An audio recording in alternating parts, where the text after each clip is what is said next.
All right, everybody, what's going on? Y'all, what's good? Please make sure. Oh my God, I forgot. Damn it, shit. Hold on, one. I forgot to put the tags in there. Shit. All right, I do it while I'm in the midst of doing this live. But peace, everybody. Welcome back. All right. Thank y'all for tuning in. What's really good? Y'all can do me a favor. Please share that I'm on. Please share that I'm on. I want to wait for some of y'all to get in here, but I found a little bit ironic, but I'm not gonna, I'm not gonna say too much. But I watched a video last night of somebody used my a short clip of the interview that I did with Shanquella's sister, right? And they showed me love and everything, so in this fair use, but I appreciate it. But I looked in the comment section, and somebody said please make sure y'all share, y'all, but thank y'all for tuning in. I appreciate y'all. So somebody said in the comment section that how they said his he didn't ask all the questions, such and such interview was better. This is no shot, and I don't want to sound all arrogant, even though I love to say I don't give a fuck, which I really don't. But I just want to, just certain things that make you go, right? Number one, I'm pretty sure some of y'all probably understand that the interview I did with Quilla Long was very sporadic. It wasn't even planned. So I didn't have anything written down for anything. This is just for the ones who may, come into contact with this video or whatever. But I want to address it, that the interview that I did with Quilla Long was sporadic. I hit her up early the night before. She hit me back earlier the next day. And I sent her a voice message just to ask her, like, yo, is there anything you want to tell the people so I could just translate it to them, this and the third? I said something in the midst of those words. And when as I'm walking to the store and I walked back, so when I came back home from the store, like literally I was in the bathroom and I got my phone. She's calling me on a DM. I'm like, oh shit, I got up off that toilet quick. Okay, and sat down. I don't know if anything dropped on the floor or not, but I got, I'm disgusting. But anywho, and I sat my ass down, and I picked up the phone on here, and and it was just very sporadic. So I asked some good questions, and I didn't want to bombard her with so much because I don't even know if she was prepared at that time. So that interview, it wasn't fully an interview. It was just a conversation recorded because it was very sporadic. If I planned, I would have asked more. I would have everything written down, like the interview I did with the lawyer. See, I had everything written down. It was well done, perfectly done. I really liked that interview. Anyway, let me show this picture, right? Let me just Mike, see you, big bro. Helmets in formation. You already know, my helmets in formation. God damn it. What's up, Zakia? What's going on, y'all? What's up, love? But let me show this, right? Now, I meant to say this like almost a week ago, something like that. This is where, if I'm not mistaken, this is the rally picture, right? From the rally or whatever this was taken, right?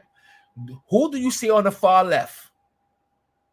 The ex-boyfriend, the one that I interviewed. Salute to Ricky. I'm trying to get him back on the show, but I'm not going to bother that man. I understand what's going on. But salute to Ricky. Thank you for giving me your time, family. Now, he's been close with the family, like he's been saying. Yes, that is the ex-boyfriend. That is the ex-boyfriend, Ricky. who will have more of a more of a history about the family than a new boyfriend? And just let's just be honest. Let's ask a question: where is the new boyfriend, if there is? We ain't hear nothing. He ain't say nothing. We ain't see him in no. He's not even in this picture. You know. However, my point about this is, so I'm not. This is no shot. I'm just venting.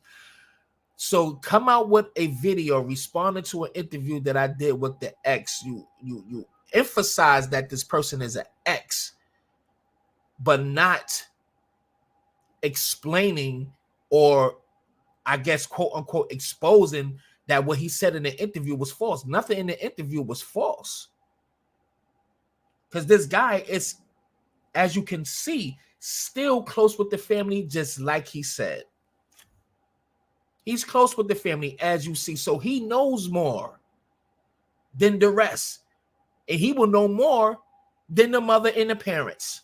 Don't you know that? We don't tell our parents everything, but we sure tell our girlfriend or our boyfriend or our little cousin or our sister or our brother. Okay? So those, and then over something, that person does an interview with the sister. However, you've been close to them, that those interviews should have been done. I don't know. It's just it's just certain, like, people with funny vibes. Like, I mean, respect to your blog, your website, and you being the first ones to put out exclusive pictures, all that, salute. And after dudes was clowning you how you was looking, and all this crazy stuff on my platform, and I made sure that everybody stopped and show you some respect, and I still get a shot. Even I could have said the things where people expose your past, allegedly extorting people. Come on, man. It still take a shot. That's I don't know what the sugary is for, but I just wanted to get that out. Salute to Quill Alone. Everybody, if you haven't listened or looked at the interview that I did with Quill Alone, please make sure you watch it and share it. Please share. It should have more views than what it is. It's 27,000. Is good. I'm not complaining. I just feel like sometimes when people watch, I don't know. I don't know if there's hate in the air, or damn, why he get the interview kind of. I don't know what it is, but it's all good. I'm gonna keep going though. And the visual's gonna look different very soon. The lighting and everything, background, everything gonna be looking real different very soon. However, yeah, man. I just wanted to get that out. However, I'm gonna have the homie Coach C come on in a minute. So let's get right to business. No shot, but come on, bro. I only want peace. Yeah, I know, Dakota, I should have let y'all go wild, but I have respect.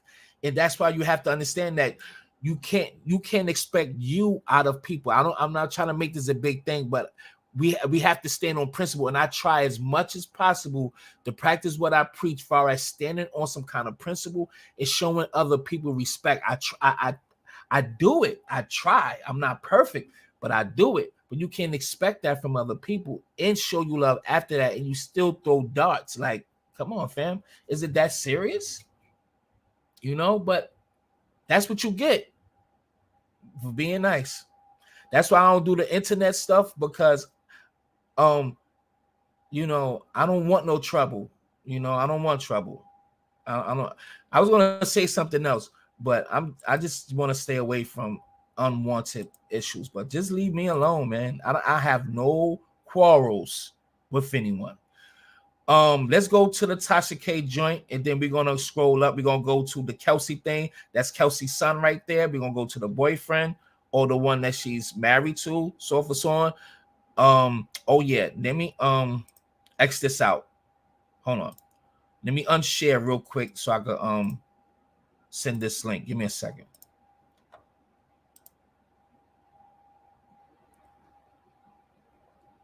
Where you at? God damn. Hold on.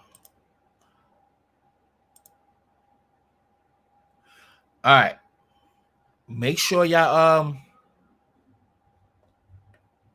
please share, because I share that I'm on as well on Instagram.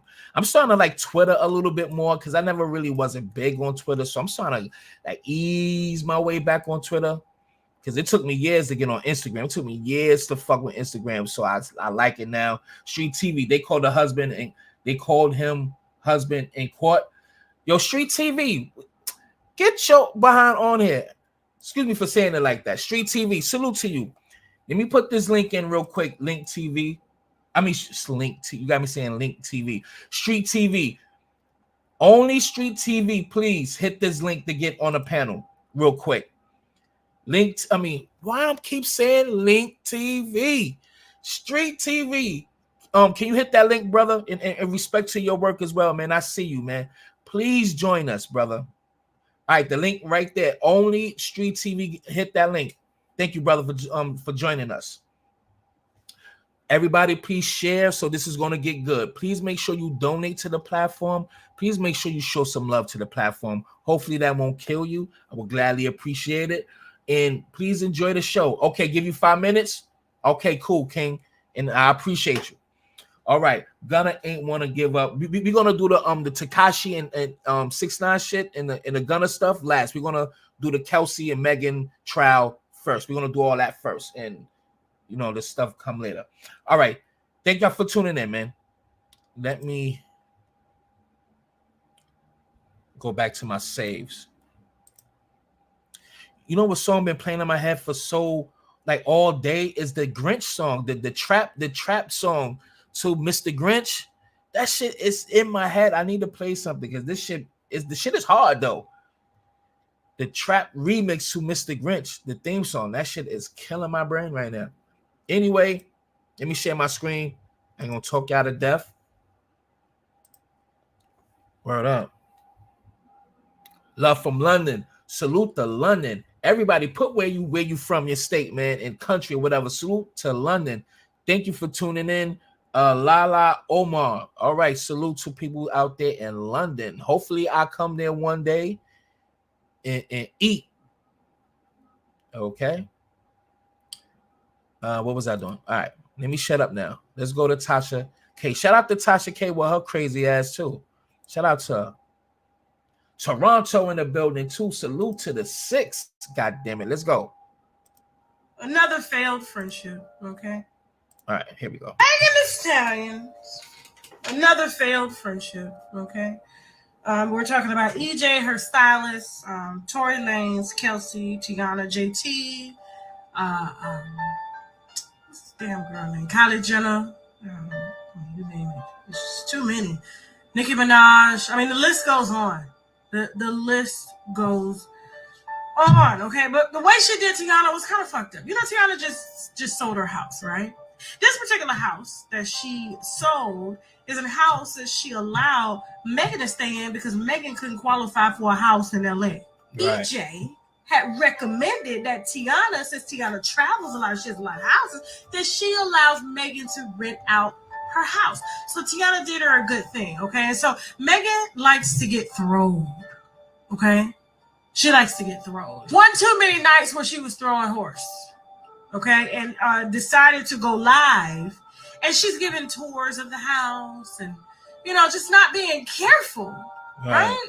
You know what I'm saying? And so Tiana Taylor, as a result, her house gets vandalized. Right, I remember that. This is my first time really listening to this. Her fans came, or haters, or whoever it was, okay? Came, vandalized the front of the house, vandalized the back of the house, okay? And she ended up leaving without paying rent. Wow. Okay, just Megan Thee Stallion. Now, what I'm gonna do, I might go find it on her platform because Tasha K really don't be playing about using her intellectual property, which I definitely understand. And again, I seen this earlier and I saved it, but didn't listen to it. So this is my first time listening to it now. So I like to find shit, save it, and watch it a little later or whatever, or while I'm live, to get the real live reaction to it. So this is my first time listening to it now. And I forgot about her doing that when she because that was kind of viral. Well, it was viral when she was doing that tour. I remember that shit. And then next thing you know, the crib get vandalized. So she has a track record. Let's go here. And let me see if he came in, if anybody came in yet. All right. Let me put that link in there again, only for Street TV. So when he come back, when he's getting himself together.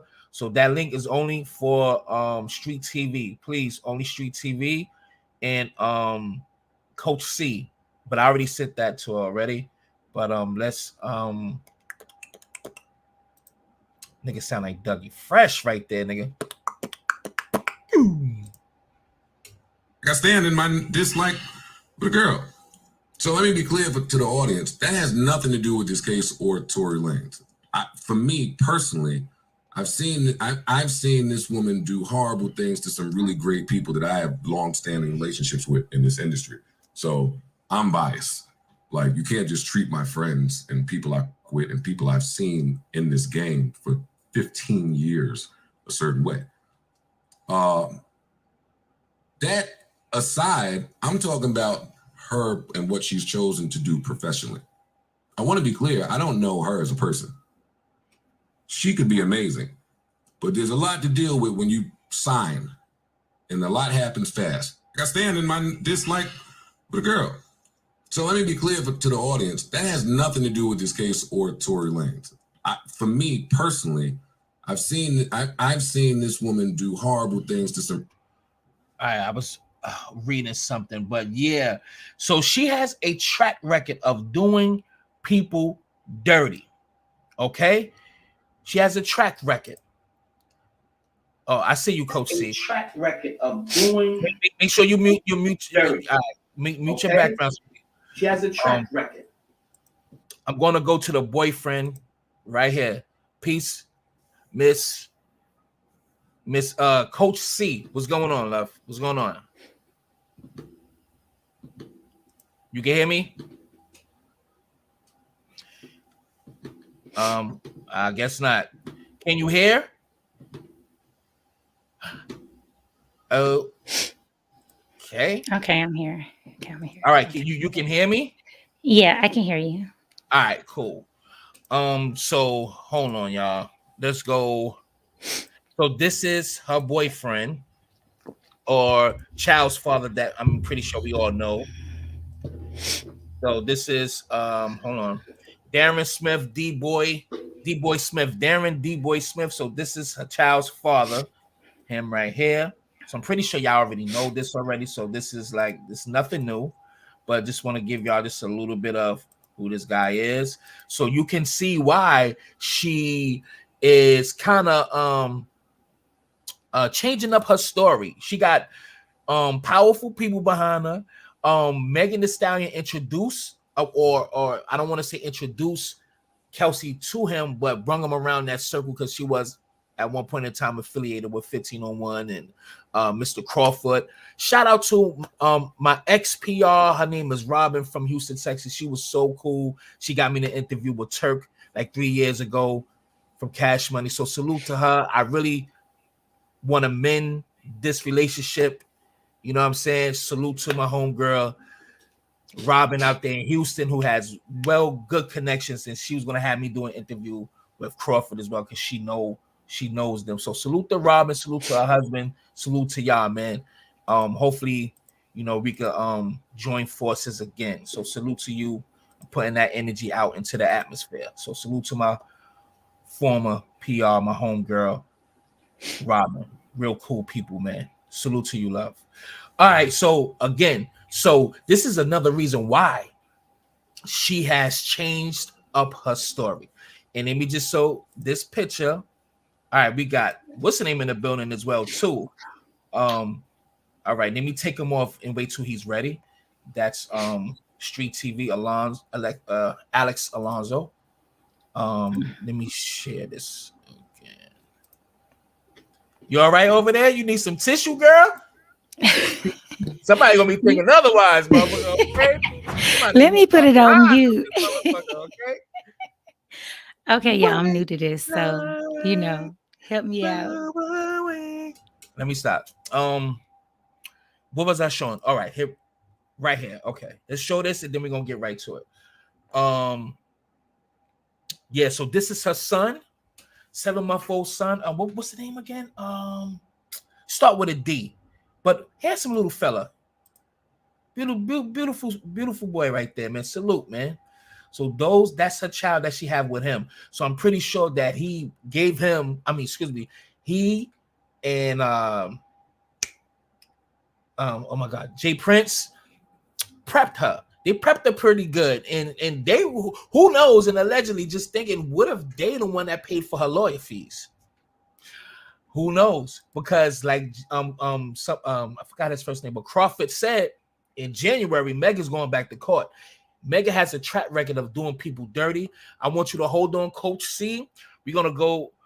You ready yet, Alonzo? All right, I'll wait till you get back to his seat. All right. So what's your thoughts so far on this? All right, he's coming back. All right, hold on, Coach C. All right, what's good, my G? How you? I'm doing all right, man. All right. So what's your thoughts? Because I know you got transcripts and everything. What's your thoughts about everything that's going on? Oh man, it's like a roller coaster because after opening statements, I felt like wow, they got a lot against Tory Lanez.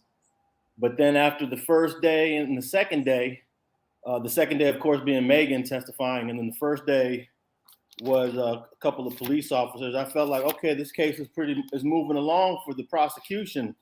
But once the third day, the fourth day, and the fifth day came, I feel like the defense completely shifted. The third day, of course, was Kelsey Harris testifying. And then the fifth day was playing her audio. And I just felt like the third, fourth, and fifth days, it kind of tipped into the defense's favor. So, I think a lot of people might be on the fence that are sitting in that courtroom. I know it's pretty split. Yeah. Do you think that she was coached? Because I think she was prepped very well. And I'm talking about Kelsey Harris. Well, something certainly happened between September 14th when she came to the prosecutors and gave that statement that we all heard on audio Friday. Something happened between then and now. We have no idea what happened, but obviously she's singing a whole different tune in court testifying on Wednesday and Thursday as she did when she was talking to the prosecutors back in September. What can possibly happen with her as far as perjury and that immunity, because she don't have full immunity? Am I correct? That's correct. She has what's called use immunity. Use immunity is a limited immunity. She cannot be tried for anything that's related to this case if she admits to it, but she still has to tell the truth, and she still can fall under a perjury or contempt violation. Do you think that she wanted that immunity even though she don't have full immunity? You think she has done that so to cover up her shooting her or allegedly shooting her? Because evidently that is something people is questioning, even myself. Like, you want immunity because what? You shot her? Well, the prosecutor kept asking her that on direct examination. Why do you want immunity? Because she kept saying, I want to protect myself.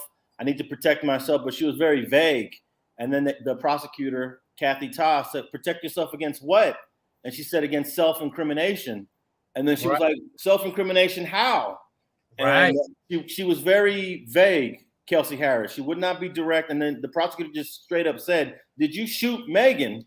And she said, no, I didn't. But she's not really making herself clear on why she wants immunity. And then we learned on Friday that she actually requested for a higher immunity through her attorney. And they just ended up just giving her use immunity. She wanted what was called, I think, full immunity, something along those lines. But they ended up giving her what's called use immunity, which is a lower level immunity. So we learned that on Friday. So we don't know. We don't know why she was so adamant on getting immunity. Man, that's crazy because it will only.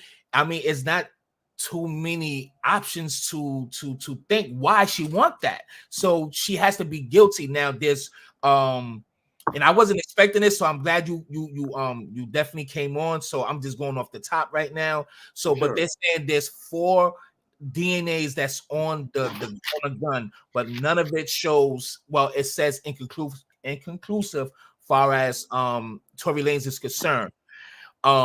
It looks like since the first and the last day of trial, since they have 4 days or 5 days of trial, since that Monday to that Friday, the prosecutor has dropped the ball in the LAPD. So does it look like reasonable doubt has been put out there, or that's what it looks like? And do you think that he's going to get off, Tory Lanez?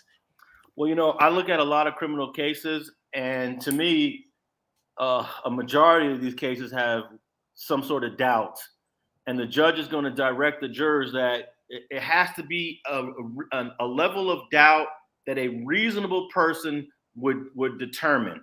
So you also have to look at, is her statement in September, is that statement credible? Because if you think that when she came in September she was telling the truth, right, then you could just disregard everything else. I mean, it's all up to the jurors. For me personally, I think that the number of lies that Megan has told, the number of lies that Kelsey has told, and the fact that there is inconclusive DNA of his on that gun, I feel it reaches to that level of unreasonable doubt. Right. And I'm glad you brought it up. Far as her first statement, the initial statement after what happened, she said she shot him. She gave intricate details, and now all of a sudden, so that's why she's asking for full immunity now, because she doesn't has it. Now the question is, can the jury, because it's really up to the jurors, can they determine that her first initial statement of what happened, they could go by that and kind of find her guilty because they feel like now over something you change your mind? Can the jurors use her first initial statement against her? You talking about find who guilty? Tory? Kelsey. Kelsey. Well, Kelsey's not on trial, so she can't be found guilty of anything at this time. She's just a witness. Okay, cool. Yeah. Wow. This is all about Tory. This is about his freedom. Right. But I would say that the jury could look at her September statement and say that's the truth and find him guilty also.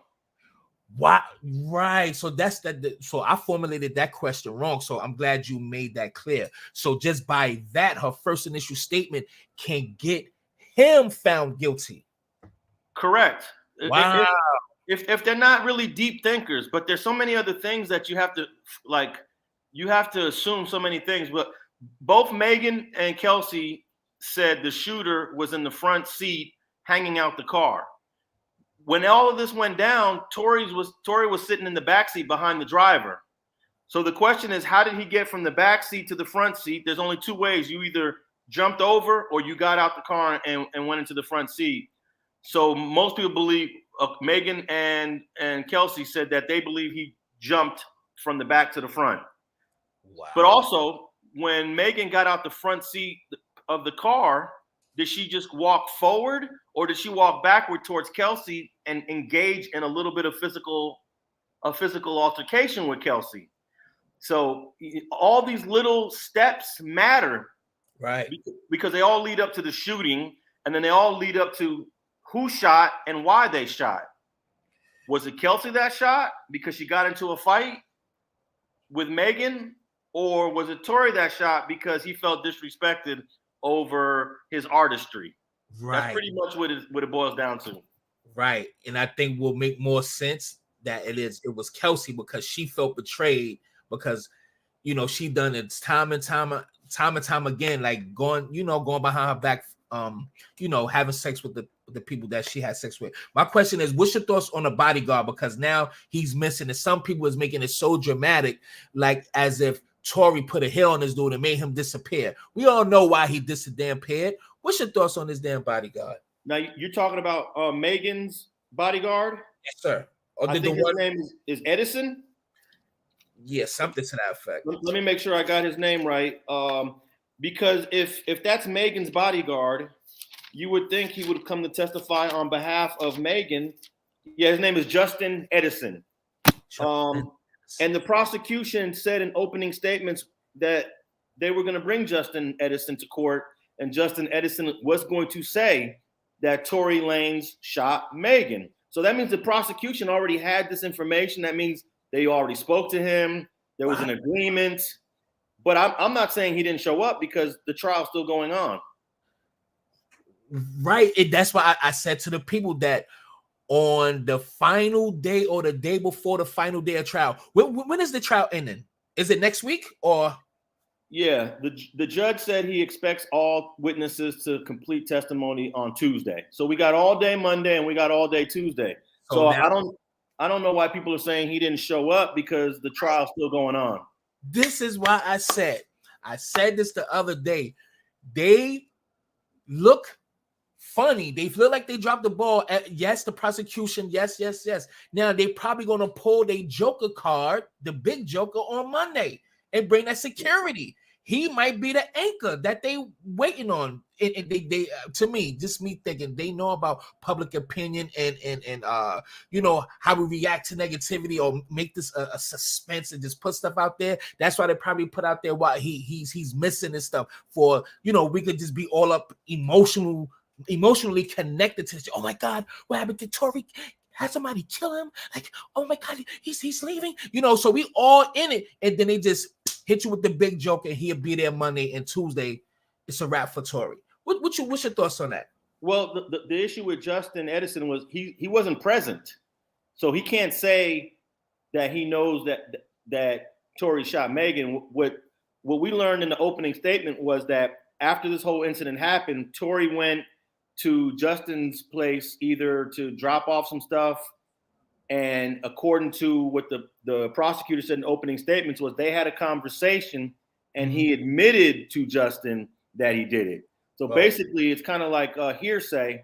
It's hearsay until Justin shows up. So Justin can show up to court and he could testify that Tory said this to me. So he's a different kind of witness. He's not an eyewitness, but he's a witness that's going to testify to a conversation that he had with Tory if he shows up.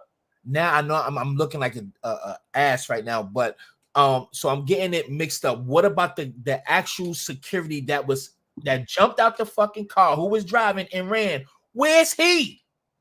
You're talking about Tory's driver now. Yeah, whoever that driver was. Yes, sir. That's Jaquan. During the trial, he's often just referred to as Quan. Megan and Kelsey call him Quan, but that's Jaquan. And I'm forgetting his last name, but we don't know if he's going to show up on Monday or Tuesday either. So, but I do know this: the prosecutor, they're not calling Jaquan. If Jaquan comes to court, he's going to be called by the defense. Right, for Tory. Yep. Yeah, for Tory. So, all right. Well, since you have some of the transcripts or whatever, what is it that you wanted to present here? You know, it's you know, the floor is yours, brother.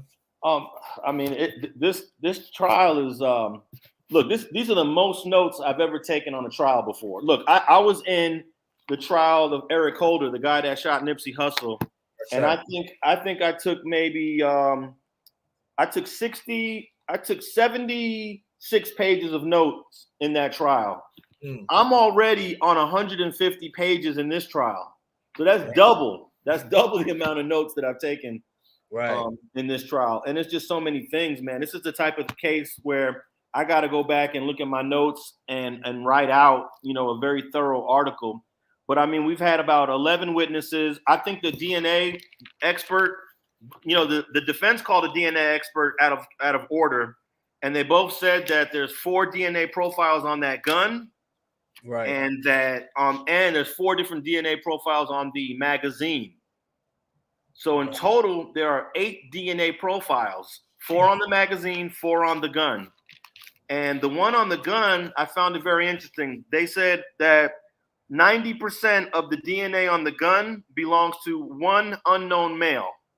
And then there's 5% that belongs to person 2, 3% of that DNA belongs to person 3, and 2% of the DNA belongs to person 4. So they already excluded 90% of the DNA belongs to an unknown male that's not Tory Lanez. The 5%, the 3%, or the 2% is inconclusive to be the DNA of Tory Lanez. And then the DNA on the magazine is absolutely not Tory Lanez. So it looks in his favor. It's in the defense favor, the DNA results.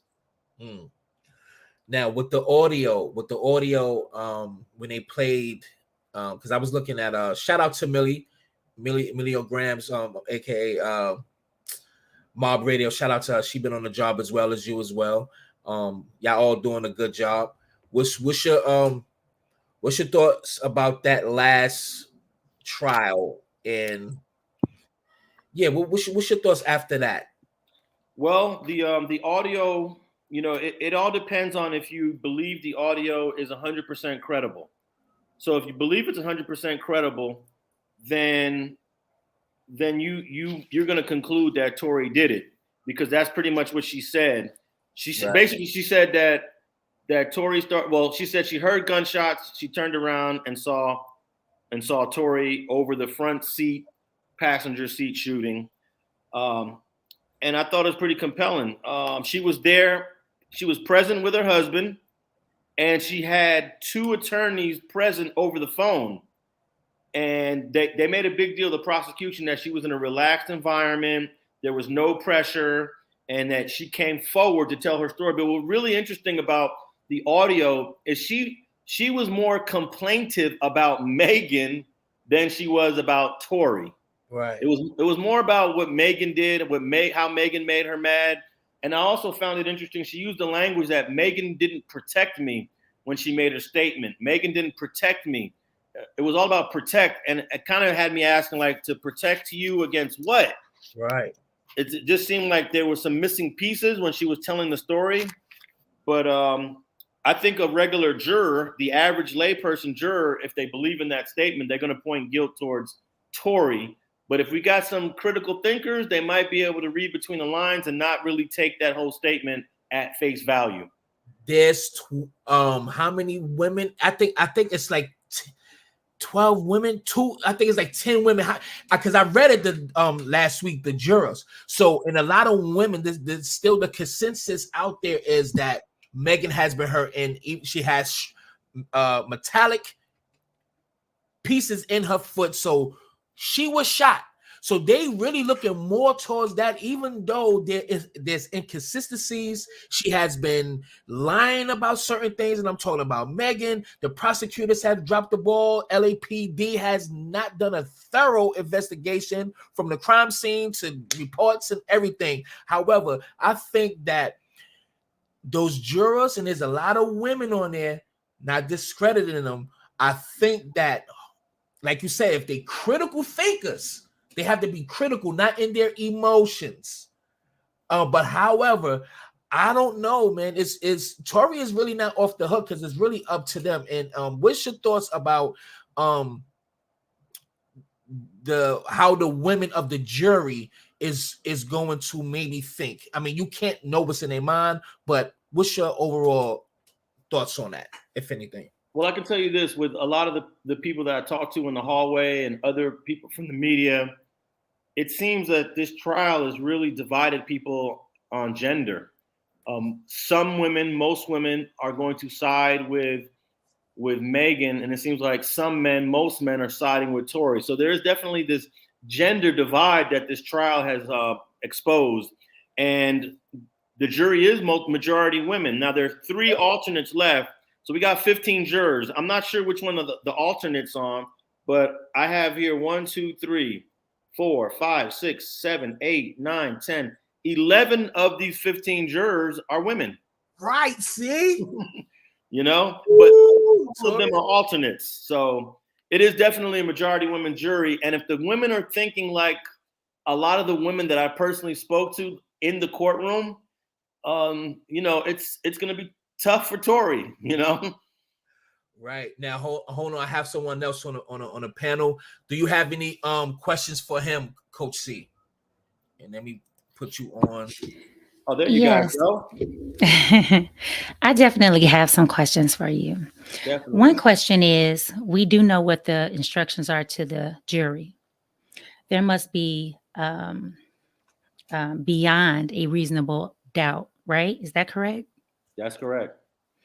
So if the jury know that they did not do their prosecution did not do their due diligence in investigating, that right there alone is something that would make me think maybe they just kind of jump to conclusions or whatever the case may be.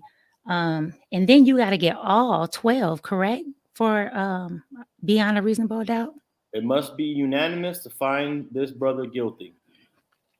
So with that, I mean, and then the DNA, his DNA not being on the actual, I guess the actual weapon or gun. Well, the DNA is inconclusive. We can't say his Okay. DNA is not on the gun. What we're saying is it's inconclusive. His DNA might be on the gun, or his DNA might not be on the gun, and that definitely favors him. Right, because that's doubt, correct? Correct. So, as a previous, uh, as a previous law student, no, I think that definitely Tory got it because the instructions are beyond a reasonable doubt. And you know Period. what? And evidence is like that. So that's my thoughts on that, my opinion. You might be correct in that. I do think that it's going to be a challenge to get all 12 jurors to say that man is guilty. But let me just give you some of the other points that some might say point towards his guilt. You guys heard about the phone call that he made to Kelsey from jail. Right. He apologized. That's being called the apology call. And now, he never says anything about the shooting, but one has to ask, well, what the heck you're apologizing about? And the defense came back with a nice rebuttal saying he just apologized about being involved sexually with Megan. So there's an explanation, but the prosecution is going to ask the jury to listen to that apology very closely. Then there's also an apology text sent to Megan. And trust me, the prosecution is going to tell that jury, focus on this call, focus on this text, listen to the victim, and listen to Kelsey's original statement. So let's say this. If you only consider the apology text, the apology call, Megan saying he shot me, and then the audio of Kelsey telling the prosecutors back in September, those four things alone might be enough to find him guilty. Right. But of course, we got to ignore these other facts, which you can't. The DNA, the inconsistent statements, the lies, the botched investigation. And they're trying to get the LAPD detective to come, Detective Stogner. But, he's got his own issues with the LAPD. He was involved in a domestic violence situation. So the prosecution is trying to leave him out of this case. And the defense is trying to bring him in. So we'll find out on Monday or Tuesday if they bring in Detective Stogner. Wow. I'm wondering also, I'm sorry, go ahead. I'm wondering also, does alcohol play a part? Because Megan history of drinking, being belligerent, passing out, I wonder character, maybe not remembering. I definitely would bring up people that's been around her in regards to that. So what are your thoughts on being inebriated and maybe not remembering everything so clear because it goes towards her character? If I was a defense attorney, I would tell the jury, ladies and gentlemen, this girl, Megan, she doesn't know who shot her. You heard evidence that she was intoxicated. You heard evidence that she was laughing uncontrollably. You heard evidence that she was acting obnoxious outside of her normal character. Ladies and gentlemen, you expect for us to trust someone that is drunk out of her mind to tell you who shot her on a dark street inside of a dark car where everyone is dark, brown complected? So I would use that he was drunk. I'm sorry. And not to mention that she was upset with Tory because remember, he was with Kylie. So Right. to me, vengeful maybe, but at the end of the day, I believe the trial is doubt all up and through the case.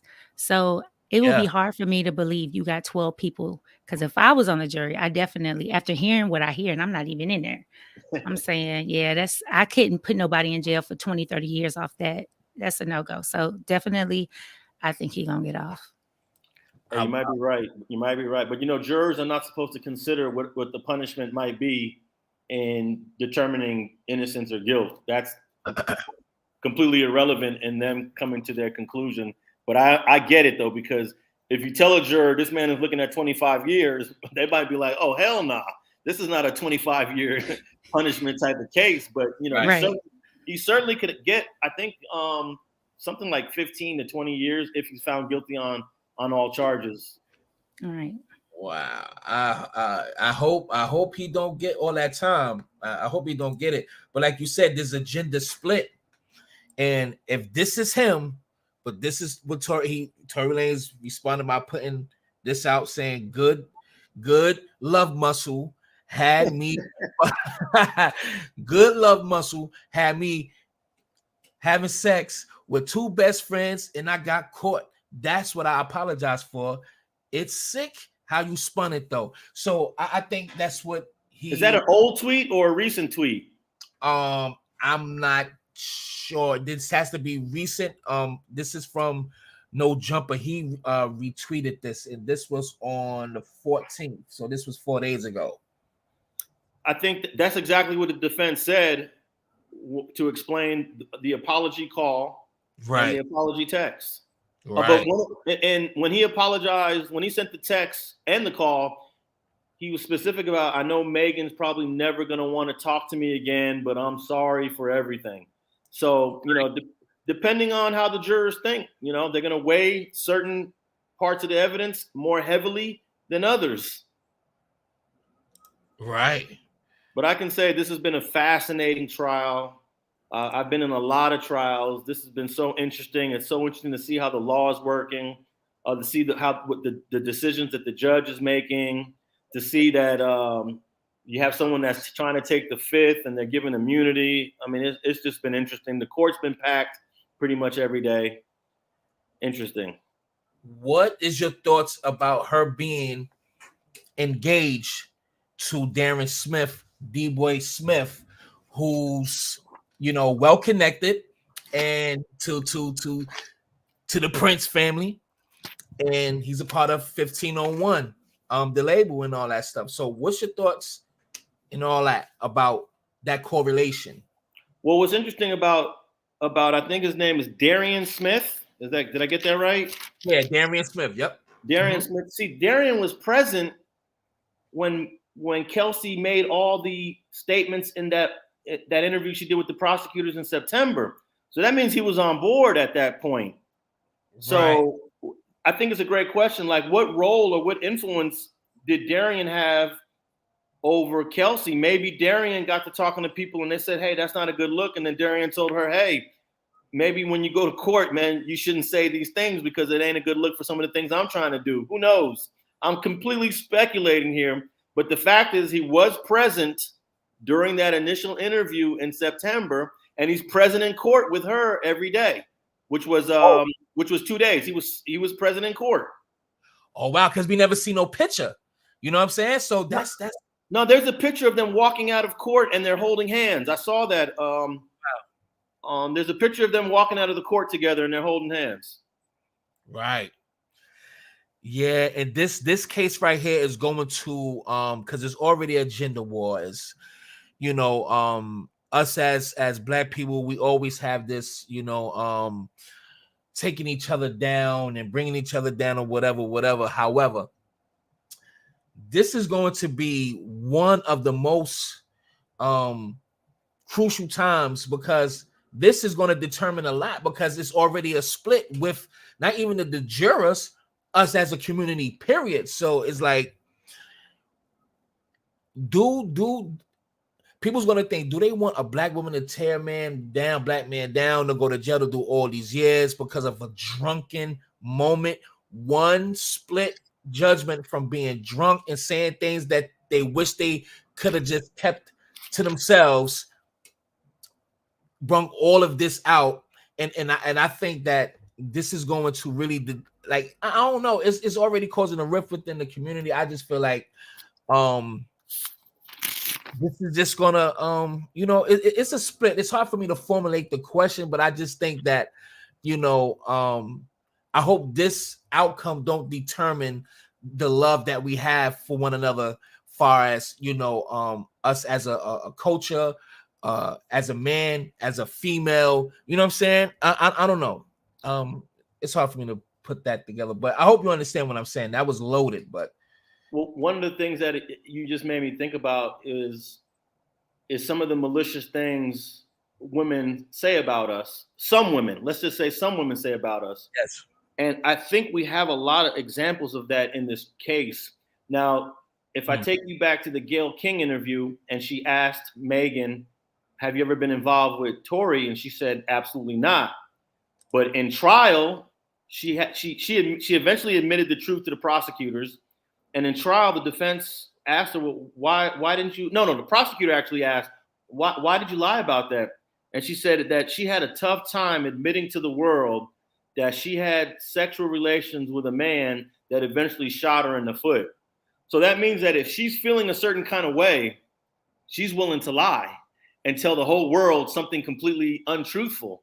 So I think that was a huge statement that she said while she was being under direct examination from the prosecution. So I hope the defense was listening, because it just showed that she's willing to admit if it doesn't make, she's willing to lie if it doesn't make her look good. Right. And her credibility is shot. Everybody's starting to see what she is, who she really is. Not just Megan Thee Stallion, but her. I forgot her real name. Pete. Megan Pete. Pete. Okay, well, her, the actual person from the artist. So now we get to see how belligerent she is, how ungrateful she is, how disrespectful she is.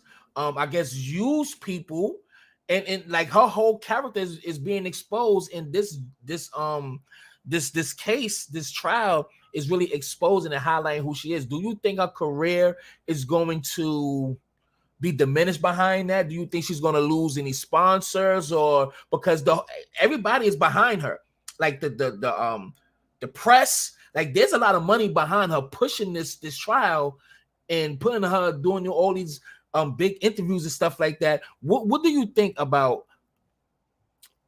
the aftershock, the afterwards of all this? How you think her career is going to be? Well, regardless if Tory Lanez is found guilty or innocent, it's going to be a bad look for Megan regardless. But yeah. I think that celebrities go through these bad periods that only end up lasting like a couple of months, and then we forget all about it. Remember Kobe Bryant back in like 2004 got charged with raping somebody, and then a couple years later we forgot all about it, and we celebrate Kobe. What about when Rick Ross got exposed for being a CEO, even though he was rapping about drug dealing and being a gangster?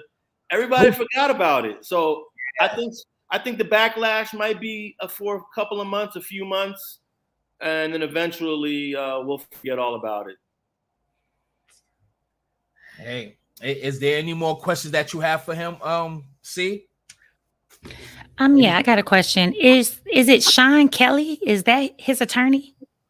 What is her name? The Tory's attorney? No, yeah. Her attorney, okay. The one that was present? Not Megan's, Tory's.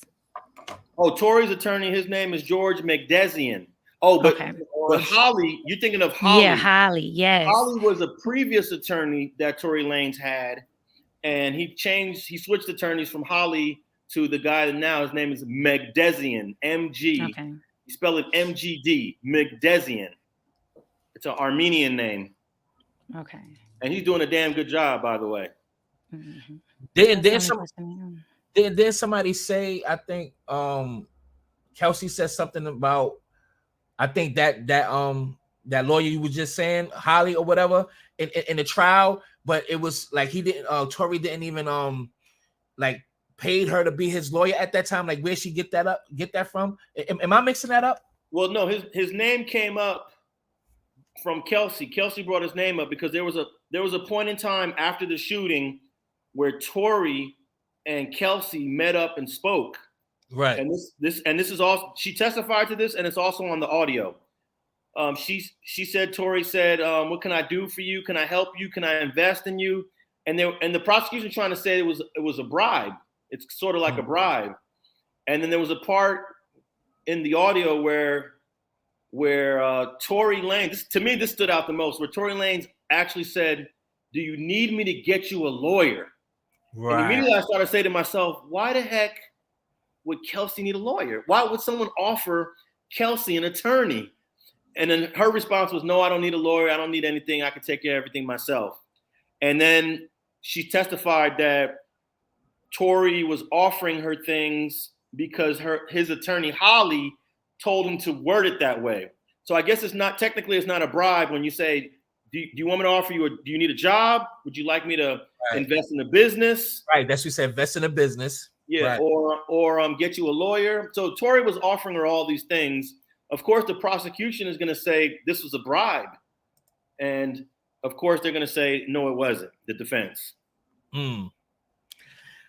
All right, man. Listen, I want you to close out. If you have anything else to say, I want you to give your overall thoughts on this whole trial.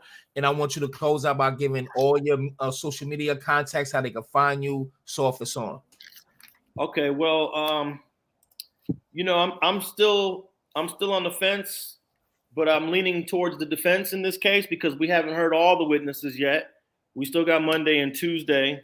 But I must say, though, with the GSR, the gunshot residue also being on, we didn't even talk about that. The gunshot residue is on both Tory's hands and Kelsey's hands.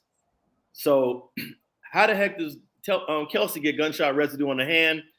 And the defense has a theory that she's shooting and Tory comes and grabs the gun to tell her to stop shooting. And I think that's very plausible. There's some theories that gunshot residue can go for many, many feet, but Quan, the driver, he's negative of gunshot residue. Right. So I think that pretty much debunks the theory that this gunshot residue can travel up to 18 feet because Quan is sitting in the car. And according to the prosecution, Tory is shooting this gun from the front seat with the door open with his hand over the door. So you would think that gunshot residue, if you're in the front seat, it's going to be in the area. So how does gunshot residue get on both Kelsey's hands and Tory's hands? So remember, guys, if you have an opinion on this case, your opinion has to be consistent with both Tory Lanez and Kelsey Harris getting gunshot residue on their hands. So I think that's a pretty important statement. And everybody can find me. My website is streetgangs.com. You can click on the contact link and tap in with me. And I'm on Instagram at AlexAlonzo101, the same handle that you see right here that I have posted up under my name. Somebody asked the question, it said right there, I got it pinned up. It says, Meg pay her rent. Can't that be used as a bribe? All right, if you want me to answer that question, I got to run and get my plug for my laptop. Give me a second. Okay. All right. So what's your overall thoughts, love? And with this, what's your overall thoughts, man? I'm still the same. The defense is really, really doing a good job. I definitely would pull up her character, and I would pull up the fact that Tory didn't really have a reason to be upset. I would put it towards, just to get that benefit of a doubt, Kelsey, and she had the gun residue. She did this, because I think that would resonate with women, in my opinion. Kelsey did that shit. I'm sorry. Yeah, she did. So I think that would resonate with women because sitting on a juror, right? And they're talking about her character. I mean, she really, really did Kelsey dirty, period. dirty. So I definitely character would be yeah, one of my things I throw on the wall and see if it stick. Right. So what's your thoughts on that? What's your answer to that question? Well, I didn't hear that question. Oh, you're talking about the paying the rent for the whole 12 months, right? Can that be bribery? Can that be considered bribery?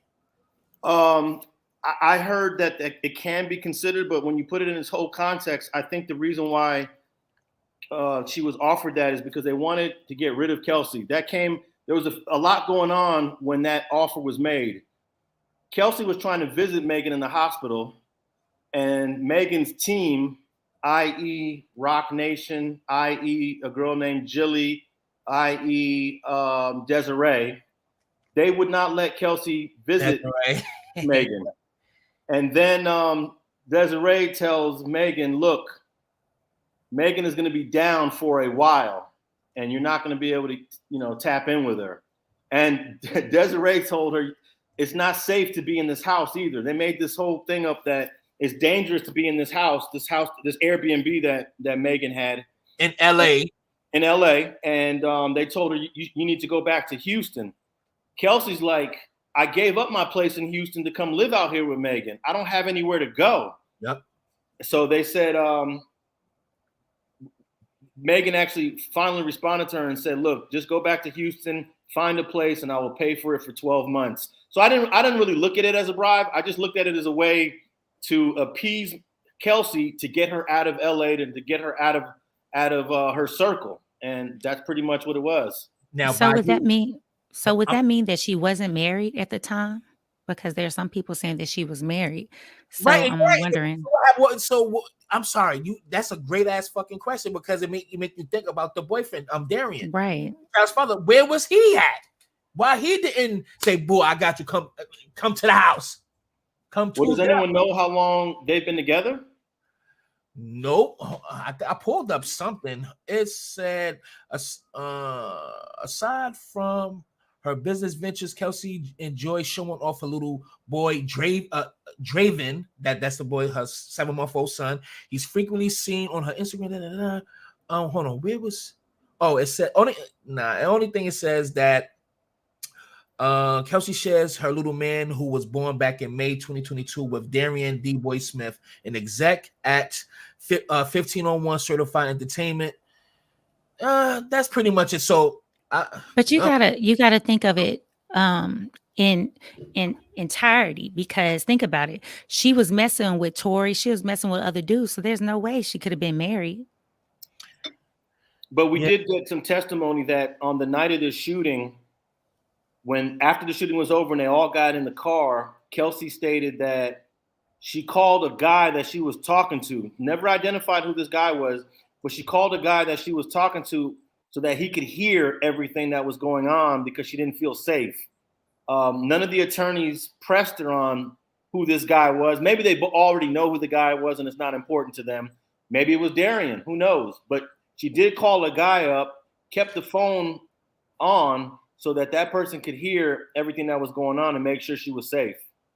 And I see Nipsey Hussle's former bodyguard is her bodyguard now, Kelsey. Shout out to J-Rock. You seen that, right? Oh no, I didn't even know that. I didn't. That's dope. Yep. When the dude was like, did you kill her, Kelsey? That was J-Rock walking her to the car. Yep. See, when that all happened, when they was all walking in, I was already in the courthouse. Right. I didn't get to see all of this. And also, the courthouse has two entrances. This would be like the main entrance that you're showing right now is the main entrance that faces Temple, but there's also a back entrance. And whenever I come to the courthouse, I'm traveling in from the back side, so I always go in that side because it's quicker, it's shorter. Right. I don't walk all the way around to the front. So I missed all of this stuff, but it was a crazy day up on the 15th floor when Megan came in her purple outfit. She also had on some red bottoms. I noticed when she was walking. So she came sharp. I got to admit it. She came sharp. Yeah. Hey, do you guys think, what does purple actually mean? Was she trying to make a statement by being purple down from top to bottom? Does that mean anything, that color? Purple is royalty. Okay, yeah. but there's also other meanings besides royalty as well. I forgot what it was. Can somebody put it in there? It because some say wait, what? You said domestic violence. The ribbon, that's the ribbon, right? What? Oh, is that the purple color for domestic violence? It's purple. Oh shit. That is some real symbolism shit going on right there. All right. Go ahead, Meg. She like, nigga, he done whipped my ass. Oh shit. Wow. So all right, my last question. And thank you for coming on too. I appreciate it. It's 11 women jurors. My question is, there is already a split. So it's either gonna go either way. I think it's gonna be a hung jury or what I said, hung jury. What is the possibilities? Because I don't want to fuck it up. What's the possibilities? God damn it! Okay, You know the words. Well, no, you got it right. It could be a hung jury. Just means that it's not unanimous. Not all 12 people agree. Now, what usually happens with a jury that comes back in non-agreement is that the judge will tell the jurors to go back. You know, let's just say it's split. And also, let me just let me just remind people, some of those 11 female jurors are alternates, meaning that they're replacements in case something happens to the original 12.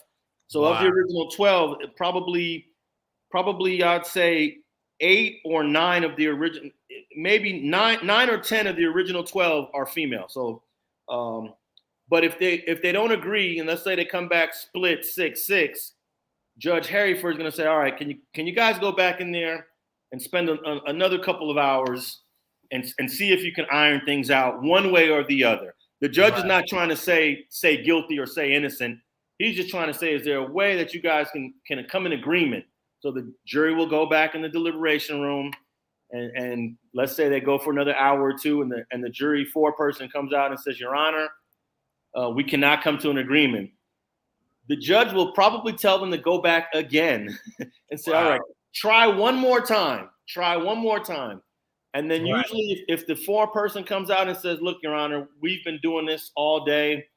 And if the 4-person is adamant saying, look, Your Honor, there's no way we're coming to an agreement. You can send us back in there 100 times. Right. Then they're going to have to declare a mistrial. And the district attorney's office has the opportunity to prosecute this again, which I don't think they would do. And I think it's called without prejudice, that they can't bring this up again. Is it with prejudice or without prejudice? I get that mixed up. It could be either. It could be with they could just say it's a mistrial. It's just a mistrial. And then it's up to the district attorney's office if they want to refile it again. And I would think that they would probably decide not to, because it would be, unless there's new evidence, unless they get some new witnesses, new evidence. But this case is a mess if it comes back that way. I really have to hold you for a little while longer, because somebody said free Thugger, and it made me think. Now, let me show you this real quick, brother. Hold on. Did I save it? Hold on. Let me show you this. Where is it? Oh, here it is. Got your ass right here. Let me share my screen now. And everybody, please make sure y'all show some love to the platform. All right? Please show some love to the platform. And thank y'all for tuning in. If y'all new, please make sure y'all subscribe and click that bell for all notifications. God damn it. Now, as far as the Thugger situation, the gunner, he has been he took a plea deal. The co-founder Walter Murphy, the co-founder of YSL, he took the plea agreement. What's the other dude named Slime Life Shorty took the same deal. This is gonna be a perfect segue of me going into the 6ix9ine and DJ Academics thing. Have you heard about this document that they all had to agree with, far as them taking this agreement, the alpha plea, and to get freed out of jail. What's your thoughts on that? Have you seen it? No, I haven't seen any of the documents on this case because I've just been so tied up in this trial. But I did receive an email from Gunna's. I've been in communication with Gunna's attorney for the last couple of months because I was trying to get him. I was trying to get him to be a guest on my podcast, which is my podcast is Streets and Scholars with FG as my co-host. And then I got another one with Spider Low called Facts Over Feelings. But I was trying to get Steven Sadow on my podcast. So we've been emailing back and forth. And he's actually emailed me some documents that I just haven't had the time to look at everything related to Gunna, a.k.a. Sergio Kitchens. But the Alfred pleas are pretty common in Georgia.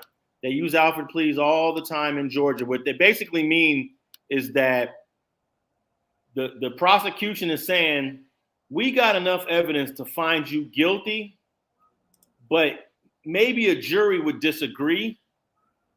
So we're willing to just end this case. You say you're guilty to something, take a little plea, and we end the case. As simple as that. You're basically saying you're guilty of something, though. You have to say you're guilty of something, but it's usually something minor or lesser than the original charges. Okay. Now, does it come with special conditions? They do come with special conditions. And I know you're going to ask, does it mean that you are telling, are you ratting, or you're informing? Somehow, you don't have to be a cooperating witness to get an Alfred plea. So I don't want to say he is. I just haven't had a chance to look at it. But I've read many Alfred pleas where it's just one defendant. It's just him by himself, but he decides it's probably better for me to say I'm guilty now, sign this Alfred plea. And what the Alfred plea also does, it lets you get out of jail right now. That's one of the reasons why Alfred pleas are so attractive to defendants who are in jail, because they want to get out right now. And that's what the Alfred plea allows. But does it mean he's telling? I don't know. Does it mean that is it mandatory that you tell to get an Alfred plea? No, it's not mandatory that you tell to get an Alfred plea. So because I haven't reviewed it, I can't make any judgment on whether he's telling or not. Great answer. So this is supposed to be the document, the court documents of the agreement, right? So, and it has the case number here, everything. Sergio Kitchens booking number 2206857, and it explains the charges and the Alfred plea right there. Conspiracy to violate the Racketeer Influence and Corrupt Organizations Act, 5 years, 1 year cumulative time served. So he was given 5 years, which we really didn't even know he was sentenced to 5 years. We didn't know that. So that's number one. But anywho, he got 1 year in time served and balance of 4 years suspended. And this is what they're saying. The 4 years he's going to have like a probation or whatever. So here's what it says under the special conditions. And then I have a question and then we'll go from there. It says the defendant is advised that violation of any special condition of this disposition may subject the defendant to revocation, and the court may require the defendant to serve up to the balance of the sentence in confinement. The defendant shall comply with all special conditions as follows. The parties agreed that upon completion of this special condition enumerated in 3B below, the suspended sentence will terminate by consent order. Anyway, this is 3B. This is the 500 hours community service, but this is 3A, and it says, and I quote, if called by any party in this case, you will testify truthfully, but reserve your right to assert your Fifth Amendment privilege against self-incrimination. Now, I'm gonna make this short question. Make it a short question. Now, Fifth Amendment is to not incriminate yourself if you was present at that time or whatever.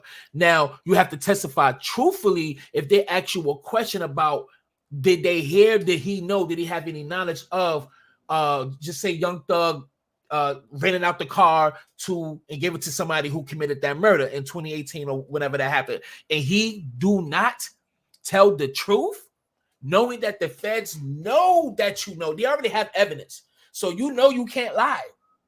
They know you can't lie, so you have to speak truthfully because the deal will be off and you're going right back to jail. Would you consider that? What would you consider that? Without me having to say it, what do you consider that?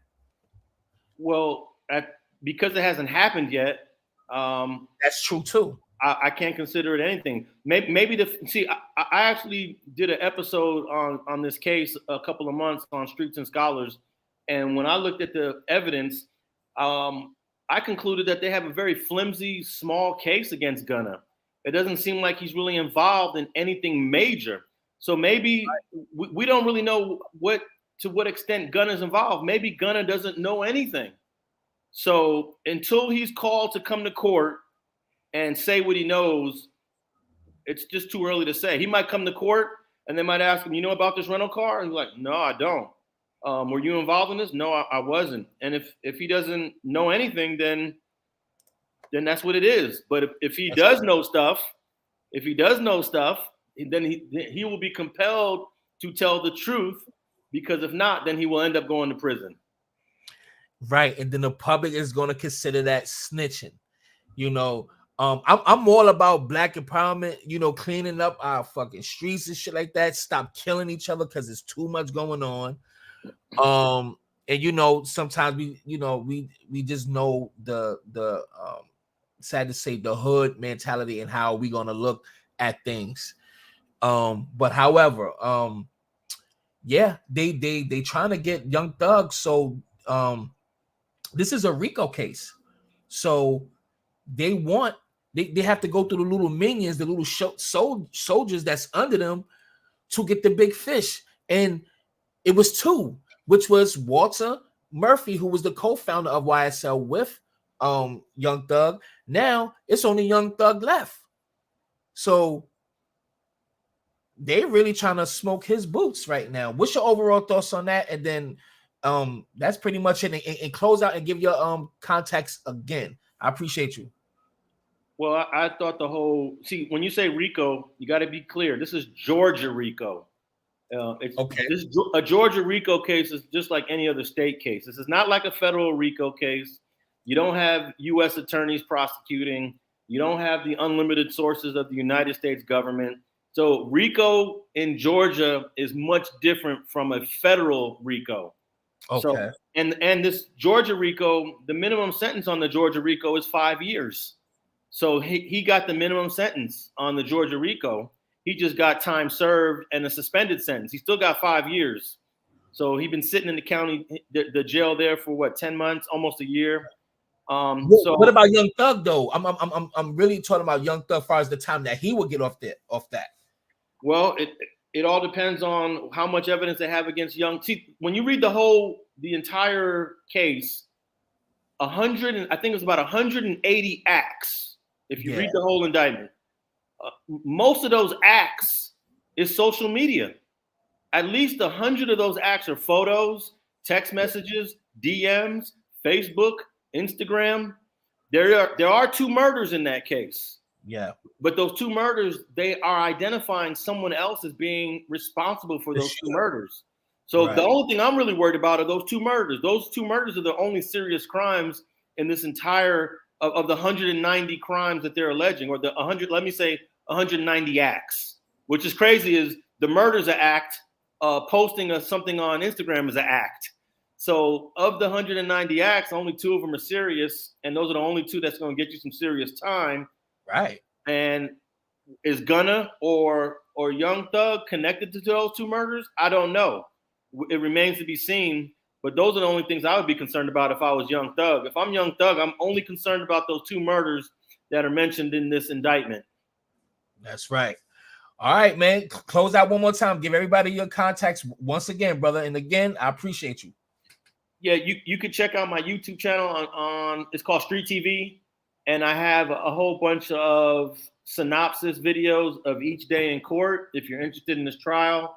From day 1 to day 5. Day 5 was on Friday. Monday will be day 6 of testimony.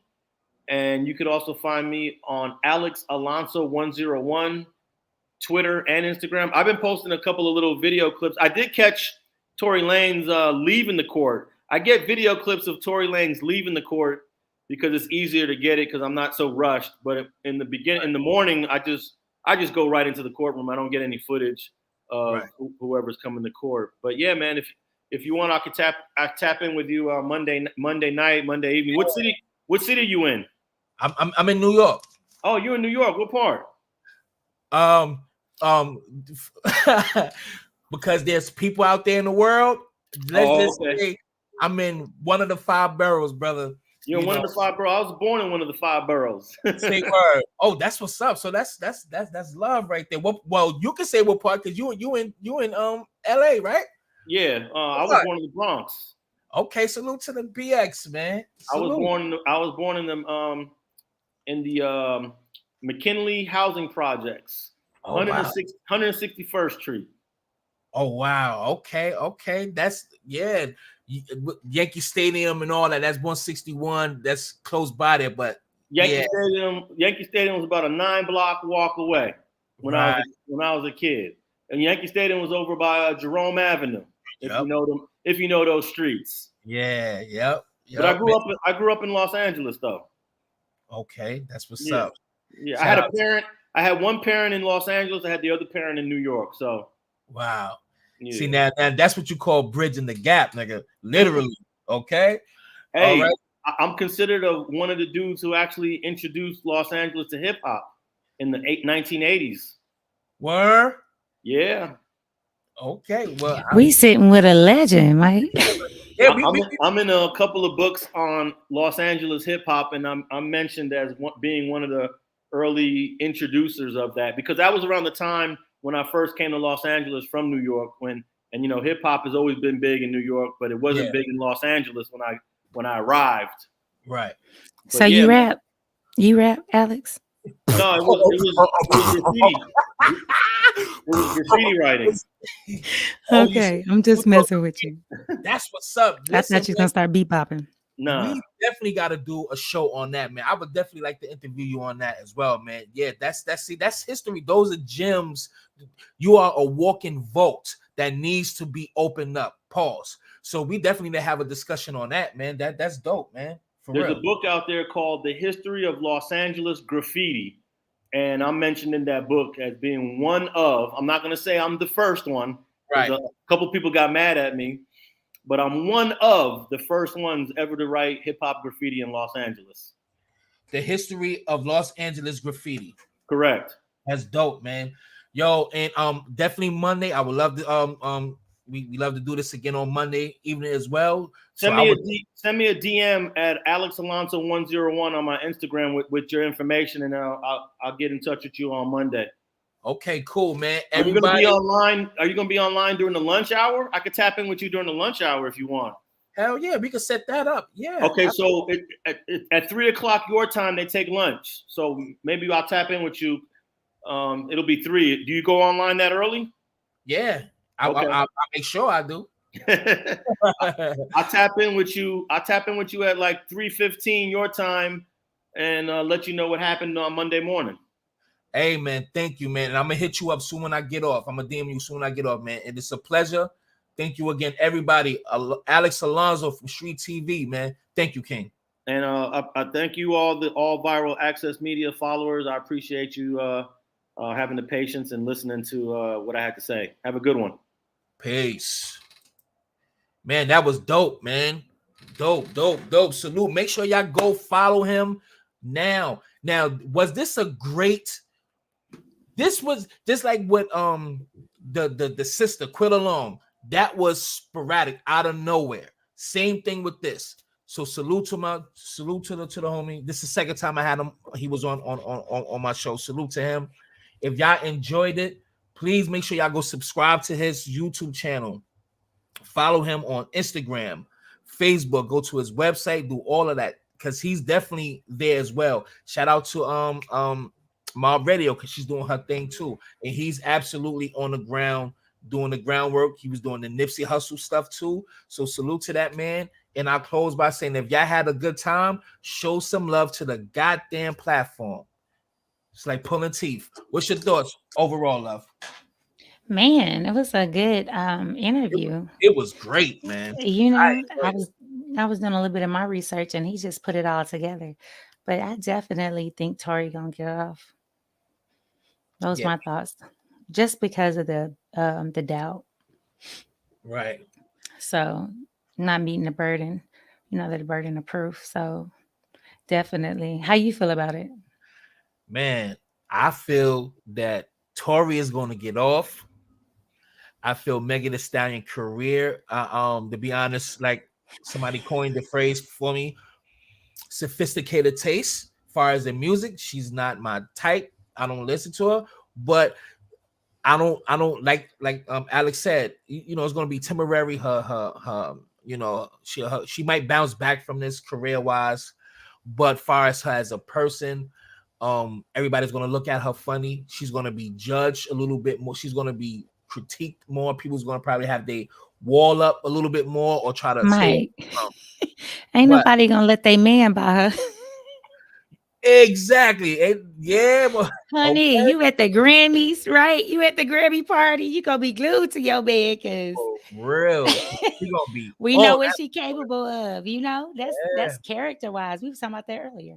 Yeah. So, ladies, watch your man Around her. for real, because she will backdoor you, man, and that's crazy, man. Yeah, but I think Yeah. Tory gonna get away. He's gonna get away with this one, or I don't want to say get away with that. He's innocent. That's what it looks like. He will get off. Yeah. Yep. Definitely. So, I think so too. go ahead. I was gonna say you're gonna talk a little bit more in depth about the next conversation. Yeah, I mean, with Tasha.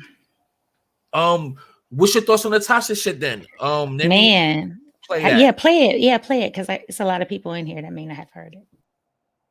Hold on. Oh, here we go. Tasha K crazy ass. Salute to Tasha though. But she be coming up. Another failed friendship. Okay. We're talking about EJ, her stylist, Tory Lanez, Kelsey, Tiana, JT, what's the damn girl name? Kylie Jenner. You name it. It's just too many. Nicki Minaj. I mean, the list goes on. The list goes on. Okay, but the way she did Tiana was kind of fucked up. Tiana just sold her house, right? This particular house that she sold is a house that she allowed Megan to stay in because Megan couldn't qualify for a house in LA. EJ had recommended that Tiana, since Tiana travels a lot, she has a lot of houses, that she allows Megan to rent out her house. So Tiana did her a good thing, okay? So Megan likes to get thrown. Okay? She likes to get thrown. And that means One too many drunk, nights when she was up. throwing horse. Okay, and decided to go live, and she's giving tours of the house, and just not being careful, right? You know what I'm saying? And so Tiana Taylor, as a result, her house gets vandalized. Okay, not only does the front of the house get vandalized, her fans came or haters or whoever it was. Okay, came, vandalized the front of the house, vandalized the back of the house. Okay, and she ended up leaving without paying rent. Okay, just Megan Thee Stallion. All right, I ain't played the whole thing because if I go on her Instagram, I mean on her YouTube, I don't want to play the whole thing because she is not playing with people. But salute to the winos, goddamn it! Salute to the Sutter Homes and the what's that other wine I like? Stella Rose, goddamn it! Go ahead, what's your thoughts, love? Man, once again, we back at Megan's character. Right. That says a lot. And like I said, if the defense really play on that and her history and drinking, I just really feel, he'll get off. But surprises me that she's like that.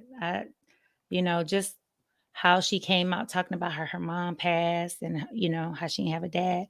I thought she was a little different, but that goes to show, You can't read the book by its cover. His Yeah. actions, and still with that Kelsey thing, I believe Kelsey shot her.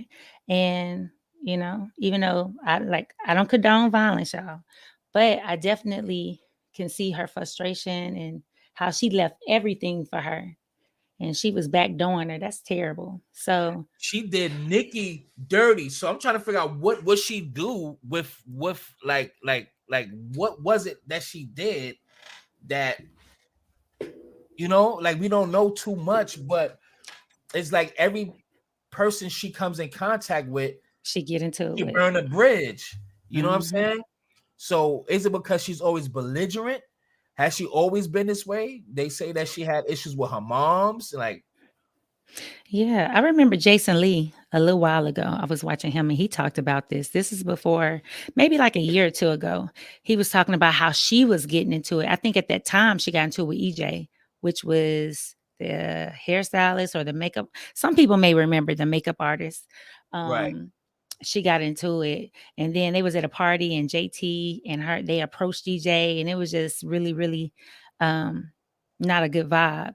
So everybody ain't lying, y'all. It can't be everybody else if you think about it. Right. Only thing I could say is But I tell you what, if I was Kelsey, I'd write a book. she better do that shit now while it's hot. You know what I'm saying? Or she better come out with a if she's videotaping everything, just like what a Little Kim did before she went to jail. It was like a small little reality show. I think she should do something. She should capitalize off this. You know what I'm And saying? that's another thing, EJ 215. Megan has been to court with 1501 a few times. Yeah. Yeah. So if Kelsey is now married to, is it the executive or co-owner or whatever? I mean, that says a lot. So I don't know, Mm-mm. but definitely think differently about Meg. Yeah. Yeah. Yeah. This is. You said she's an opportunist. I want to look at the Yeah, chat. She hold on. What Crazy K said? She's a fake ass bitch for real. Nikki really made her career pop. Mike, you know I like Meg at first. I mean, yeah, I know. That's why I want to see what the hell you had to say, Crazy. At first, I don't like her anymore. Why you don't like her anymore, Kitty Cake? Mm-mm. See, you said she did 1501 dirty. Yeah, my home. Listen, like I was saying, I wish. Fuck, man, Robin. I wish I still had her number. Like she know Megan Thee Stallion. She watched it as a little kid. She knew her mom's. Her mom's was a rapper. You know what I'm saying? Her mother was a rapper, and And she wound up passing away. What? Nah. I was gonna say, you know, she's burning bridges with features, right? So y'all know how Beyonce is. If anything messy, Beyonce clip it. And she had that good song with Beyonce, that duo where they did the challenge and everything on TikTok. It's Yeah, definitely going, I feel like at some point it is going to affect her career because nobody's going to want to work with her because her name is dirty. And then you got to trust on top of that. and on top of that, um, they say, I don't know how true it is. Okay, that Allegedly. allegedly that they be whispering in the background to make sure some doors don't open anymore for people. So if you done the B dirty, Miss B, Miss Carter, oh, you fucked. Especially after this. I don't know, but I highly doubt it. But I'm just saying, don't be fucking around with the B. Okay, or SC. Sean Carter. Okay. So but it's just messed up that her character is really coming into play, and people like to identify with the people that they like musically. They love your music, but they also want to know who is this person, who is he, who is she, and they can identify with them more by Mm-hmm. something that's common with them. You like the character, you like how they act. It's sort of like Cardi B. They like her rhymes, but they also like her personality. That's what draw people more into them as an artist and a person. Megan, you only drawing people in Mm-hmm. to your music, but you as a person can affect your sales now. Yeah, I was hearing some things about her sales already, but definitely I was reading on it today. with this story. So I don't know. I don't know if she'd be able to just hop right back unless, Rock Nation helps. But outside of that, I don't know. Because I think she back in court with 1501, right? Are Yeah, they suing her as of what, yesterday? he said in January he's taking her to court.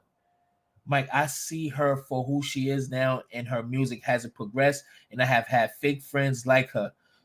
Oh shit. Beyonce paid her dusty ass for you didn't say dusty ass, but you said Beyonce paid her dust for a Grammy. Okay. And Future paid her $250K for a feature. I've never heard him. Okay. Well, she look, at the end of the day, she's been like, this is what I'm saying. Her personality, her character is coming into play, and her music is not that great. She just remember she had that album. Everybody was talking about that song that had like 3 beats or something, 3 words. They was talking about that. Oh no, I ain't hear about that. You heard about that? Yeah, she I think she performed it. A lot of people was talking about her latest album. But I want to know how the ladies feel about her character. Yeah. And what's their thoughts on this situation? You know what? Let me put that number in. If any females, I would like to let have y'all call in real quick and let me know y'all thoughts on this situation. What is it? 908-671-1412. If anybody want to call in, please let me know your thoughts before we segue to this 6ix9ine situation. All right, and the Gunna situation. All right, Gorilla might be next up. Glorilla, she don't even know that a fox was real. You understand? She didn't even know that there's a such thing as a fox, a damn animal, a cute one at that, but very fucking vicious. Watch out. Didn't even know it was an animal. She sounds she sounds. Wait, retarded. You talking about Megan didn't know a fox is real? No, Glorilla. Oh, Glorilla. Got you. Glorilla didn't even know that there's a such thing called a fucking fox. Like, she didn't even know fox was an animal. No. And she looked confused in the video like, maybe she was playing. No, she was not. Let me play that shit. God damn it. If anybody want to call in, that number is right there. I would like to hear y'all thoughts, ladies. I don't know, y'all. Video. Yeah, she's really on that bus. She is on that bus. She ain't a part of this helmet crew. I'm gonna tell you that right now. Not this helmet crew, but shit. Hey, you need to interview her. Who? Shit. You. Nah. And ask her that question. Yo, only one person just donated to the platform. That's why I love you, Celeste. Celeste, salute to you, baby girl. Salute to my homegirl, Celeste, for showing love, man. I appreciate you, baby girl. Thank you. Very generous of you. Appreciate you. Let me find this video of this crazy girl. Yo, this nigga Dontario, this nigga be having me in stitches. All right, we got a caller from Florida shouting. Hold on, let me put you on speaker. I ain't paid for Blog Talk because they be on that bullshit, so y'all can kiss my ass. All right. What you want, goddammit? Area code 754. Trick Daddy family. What's up? You on the air, family. 754 area code. How you doing? Hello, you got me. Sure do. What's going on? You know what I want to talk about. I hope it ain't alligators. No, let me stop. Go ahead. That this is learned behavior, so Megan mama must have been a hoe too. Wait, say that again? I heard hoe. Megan mama had to be a hoe too because this is learned behavior. Wow, talk about it. Around her mama, and her mama had to been slanging some stuff for her to know how to do this because that's how kids learn. That's why she thought it was okay to do the things she doing. The lying behaviors, the sleeping around behaviors, the drinking, all that. She got that from her mama. And let's not forget the grandmammy. Now, am I telling the truth or am I telling the truth?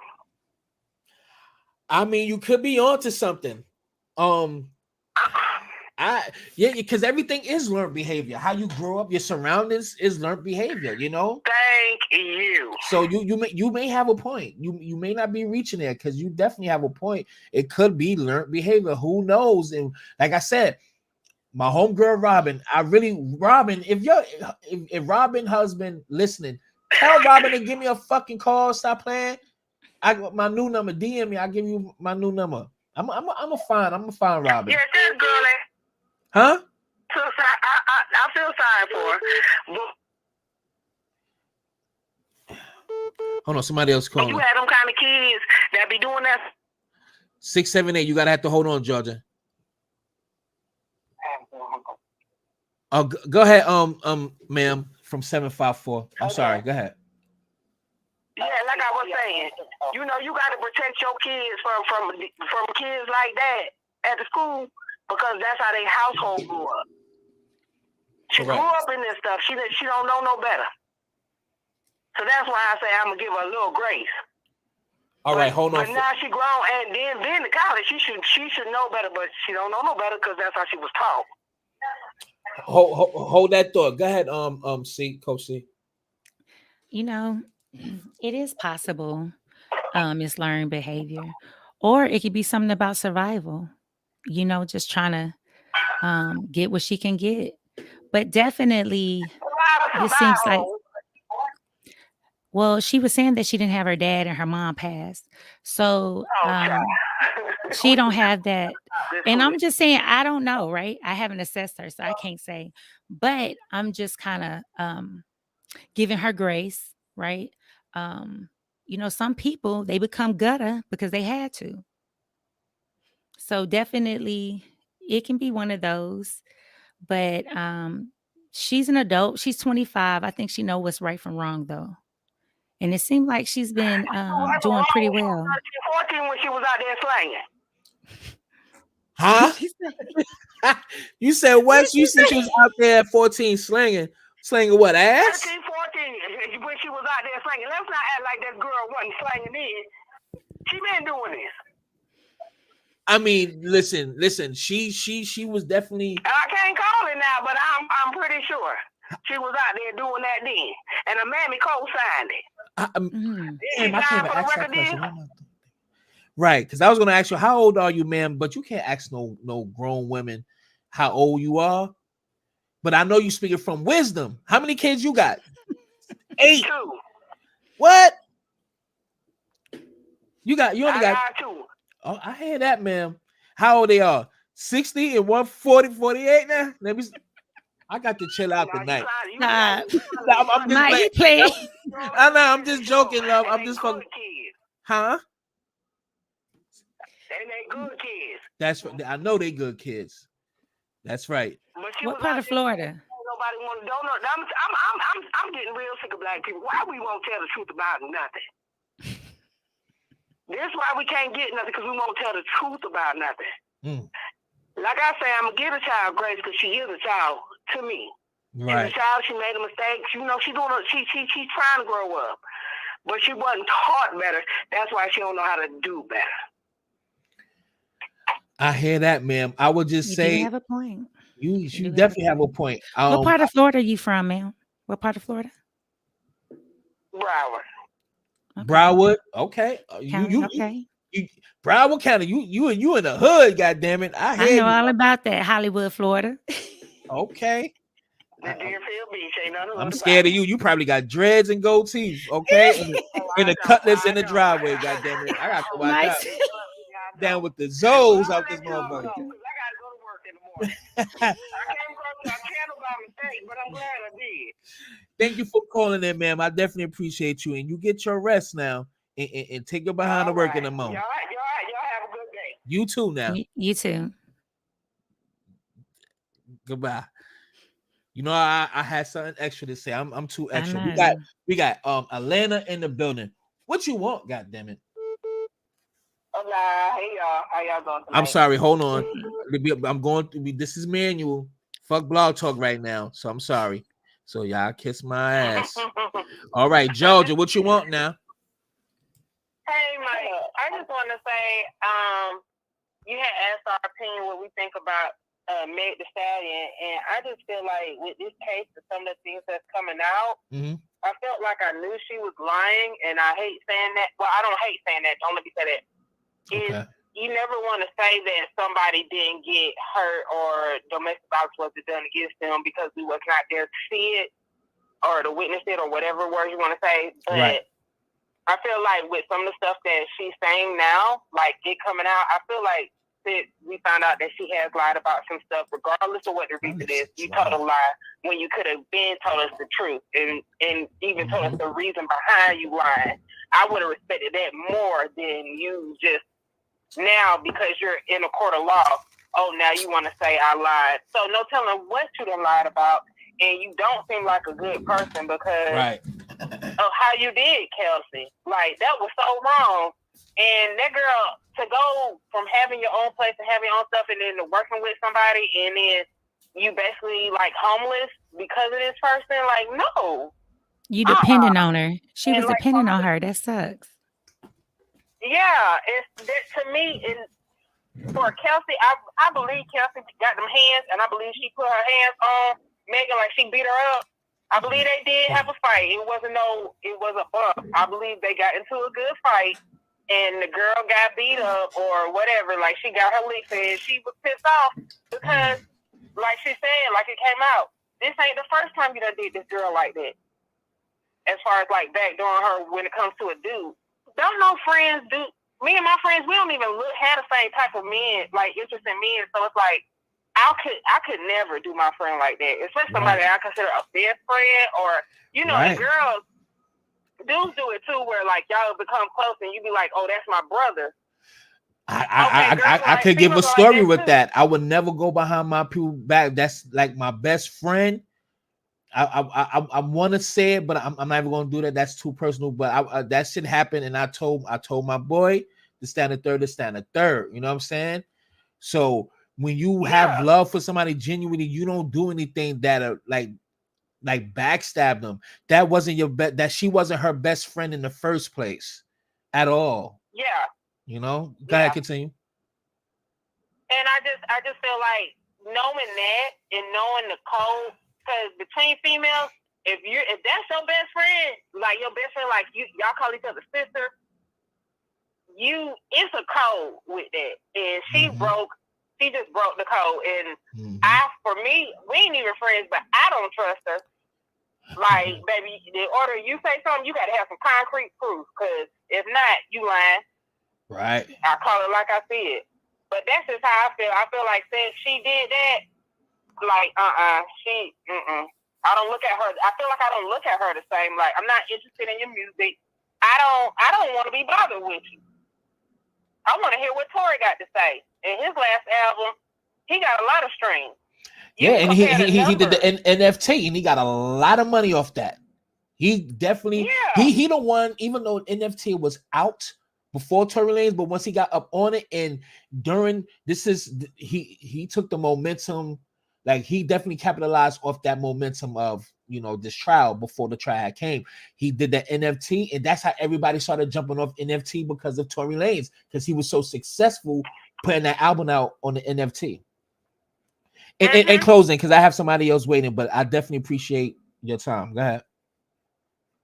I just really want to say that I don't trust her, and that, you know, if y'all compare the music sales, this last album that Tory dropped, like all the streams that he got versus Meg's albums that she's been putting out since this situation happened. Look at the numbers, because the numbers don't lie. That's right. What part of Georgia you calling from? I'm calling from, well, I'm currently right now in Atlanta, so. Okay. Well, Alpharetta. Alpharetta, Georgia. Yeah, I've been out there before. Hey, love, thank you for calling in. Definitely appreciate you. All right? Thank you. Bye. Peace. Area code 706. What you want, goddammit? Oh, I hit the wrong one. Oh, shit. Hey, you skipping over me. Can you hear me? Oh, so, wait. So 706, that's who I was talking to? No, I'm 678. Right. Wasn't you just talking? No. So I was speaking to 706. Well, goddamn it. I'm sorry, sweetie. What you want? No, I'm sorry. Go ahead, speak. Yeah, you Now, did. because I'm on, and I'm on Megan's side because my whole thing is this. Okay. Megan went to college. Megan, both her parents died. Can you hear me? Yes, ma'am. Yep. Go ahead. Okay. Yeah, both her parents died. She in the music business. This is one of the hardest industries to be in. I used to go into the studio. I would see R&B chicks that y'all know getting trains ran on them by the guys. When Ashanti came out and said that the producer said the $40,000 for she had a fuck, she was not lying. Megan is holding her own. I feel like if she wasn't dark skinned, if she was light skinned, she wouldn't be going through this. Number two, I feel like she didn't even press charges against Tory Lanez. The LAPD did this. She said that she stepped on grass. Remember, they came back to her, and then that's when they put the charge. Because she said she was scared and she didn't want to talk about what happened because they've been doing all this stuff to black men. She didn't want to see Tory like this. It was LAPD who was pressing this whole idea. And the fact that everybody is like standing for the Canadian who just punched what is his name? Alcina in the face for no reason. It's just amazing to me. I just feel if you're a black woman, you get shot, you're better off dead. Because if you live, you're going to be demonized. You're not going to be a victim.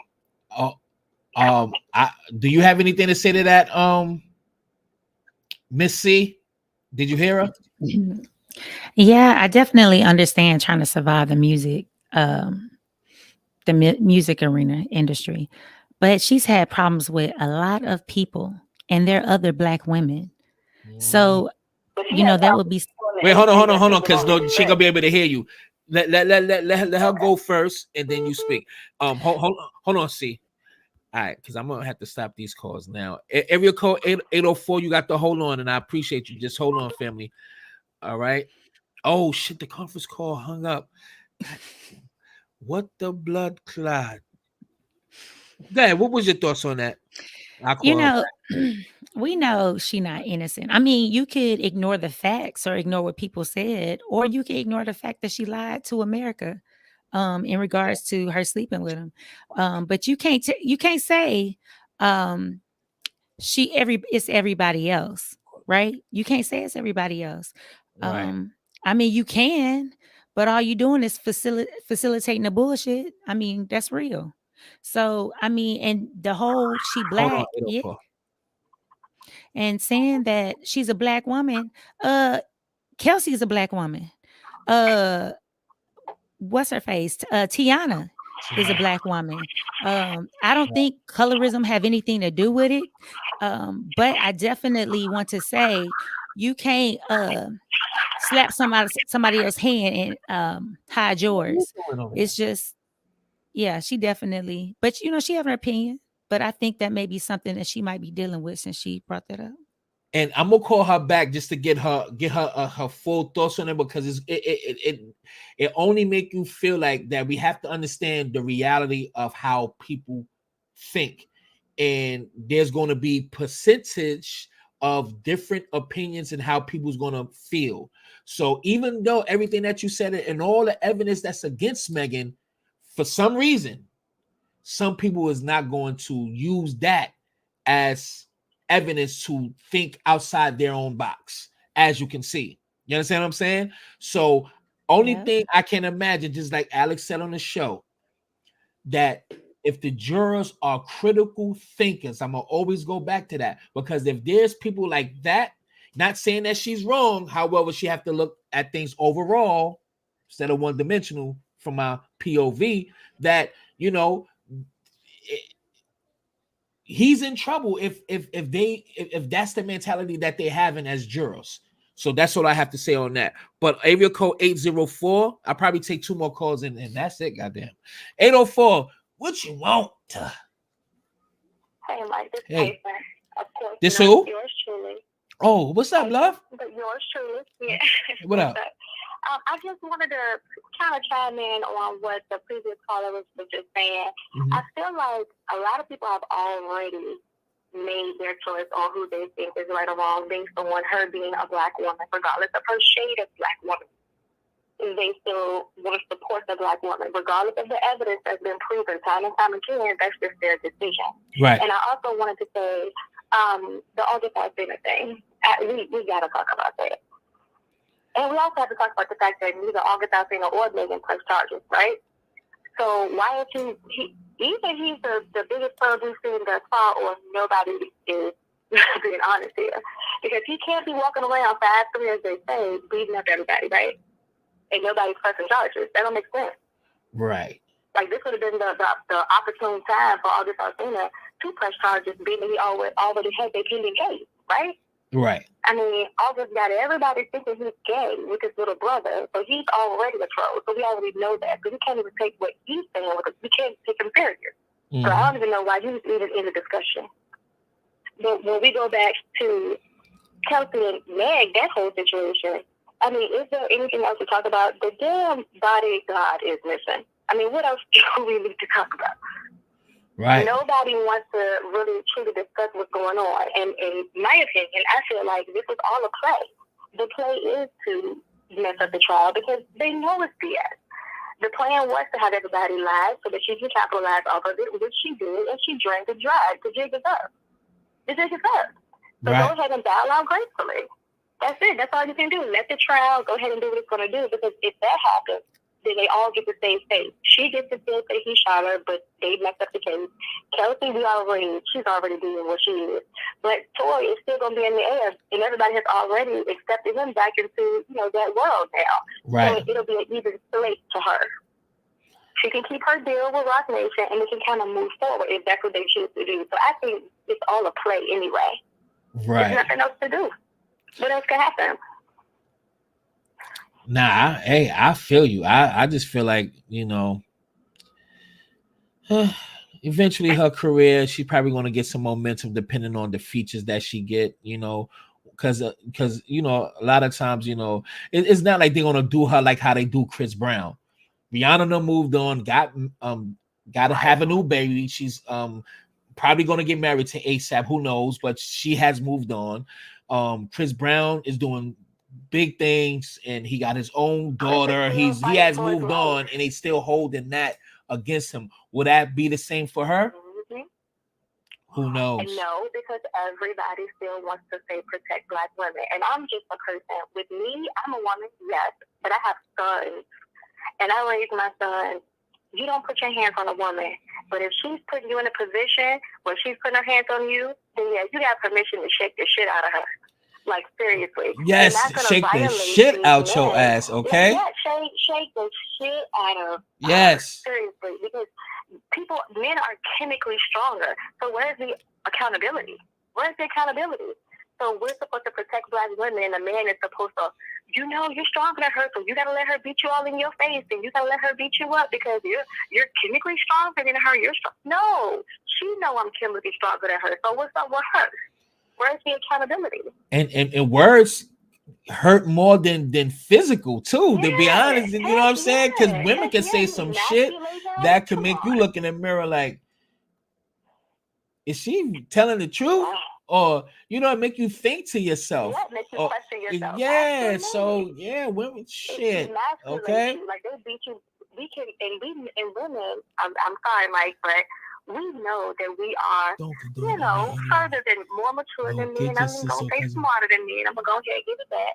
But we already know that. This is a good question. Triggers, we know the words. We know. This is a good question. This is for you. This is for the lady, Nicole Harris. How ironic that's the name of Nicole Kelsey. Kelsey Nicole. Yeah. And this is a question posed to my co-host for the night, Coach C. So she says, no, get your sister or cousin to whip her ass. And says, no man, don't condone a man hitting a woman. I understand that. That's true.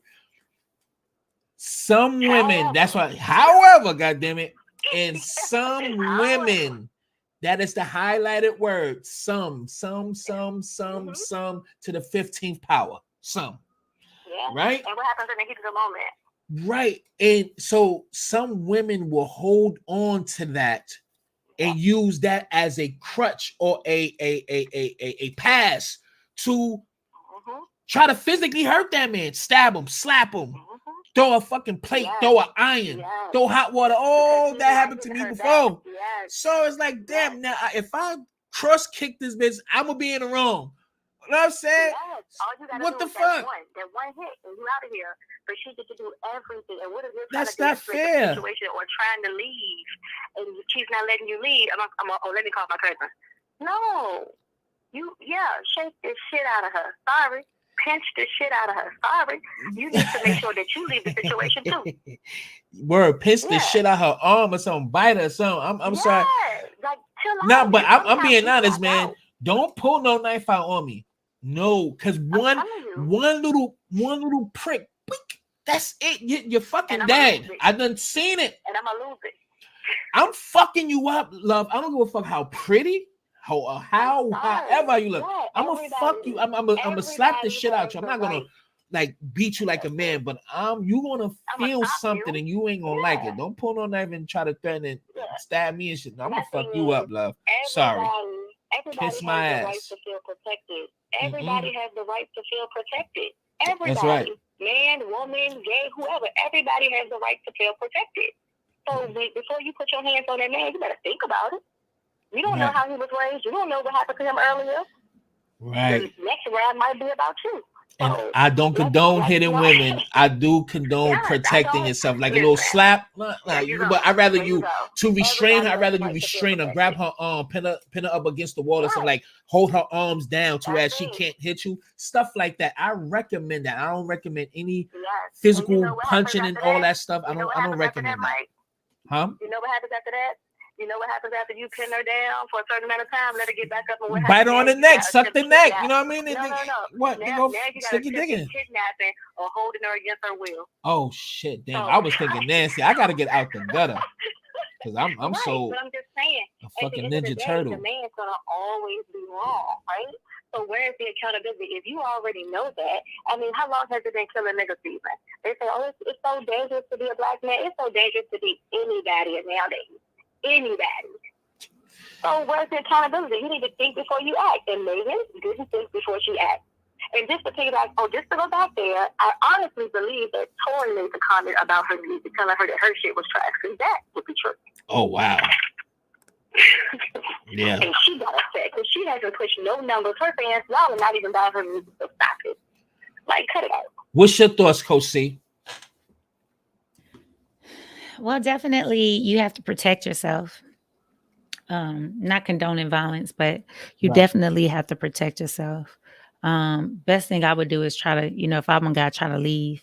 Because you don't know how the prosecution going to be, if they're going to try to press charges or not. So I definitely would say don't haul out, just fight. Just try your best to kind of block and move, bob and weave maybe to get out. But also I was sitting there thinking when you said that, is it possible that Kelsey did shoot her? And maybe did I fall out? I don't know if I fell out. And Tory, can y'all see me or did I fall they out? can see you. They can see you. Okay. You good. And Tory maybe felt bad, so he snatched the gun from her, and he didn't really want to talk about it because he was messing with both of them, right? And maybe he didn't want to say she did it. I mean, it could be so many different scenarios, right? But that's possible, I definitely believe that. I do. Yeah, and that's calling her, be like, man, it's my fault. I got these two girls. Because remember, Tory told Kelsey about everything. So all the little pillow whispers, right, that they had, Megan and Tory, he told her everything. So, I can definitely, a woman scorn, Yeah. that's because she went back. They left and she went back, and she knows she was going back to the gathering, as they call it, because she felt some kind of way that Tory could be fucking Kylie. And nobody's the press is not highlighting that Kylie, that Travis Scott had issues with Tory Lanez at one point in time. So I'm pretty sure he had an issue with him being there. Mm-hmm. What the fuck is he doing in the pool with you? I'm pretty sure if there was a fly on the wall, it was some shit going on at Kylie house that night. Yeah. But also, yeah, and they're saying about Kelsey crying and giving that testimony. Well, she didn't want to say she did it, so I can see her saying he did it. I mean, think about it. But also we have to think about this. Megan also paid for a year of Kelsey's living. So could that be considered a bribe? Okay. Yeah, because that's what that looks like to me. And so she has 2 years to come up with this whole September 22nd, this whole 2022 interview. So a year of her saying, a year of her living and whatever. Yeah, okay, we can all agree that this is what happened. But when you get on that stand, it's a whole different ball game. Right. Well, hey, man, listen, man. Truly yours. I appreciate you. Thank you for calling in. Always been a good caller. And hey, man, that's it, man. Much love. Absolutely. I'll have a good one. All right, peace. All right, so love, I want you to close out because I think I'm gonna come back live. I don't want to fully extend this. This was a great live. This was a great fucking live. Again, thank you, Alex Alonzo, for joining the platform, man. Yeah, so he did that. we're gonna have exclusive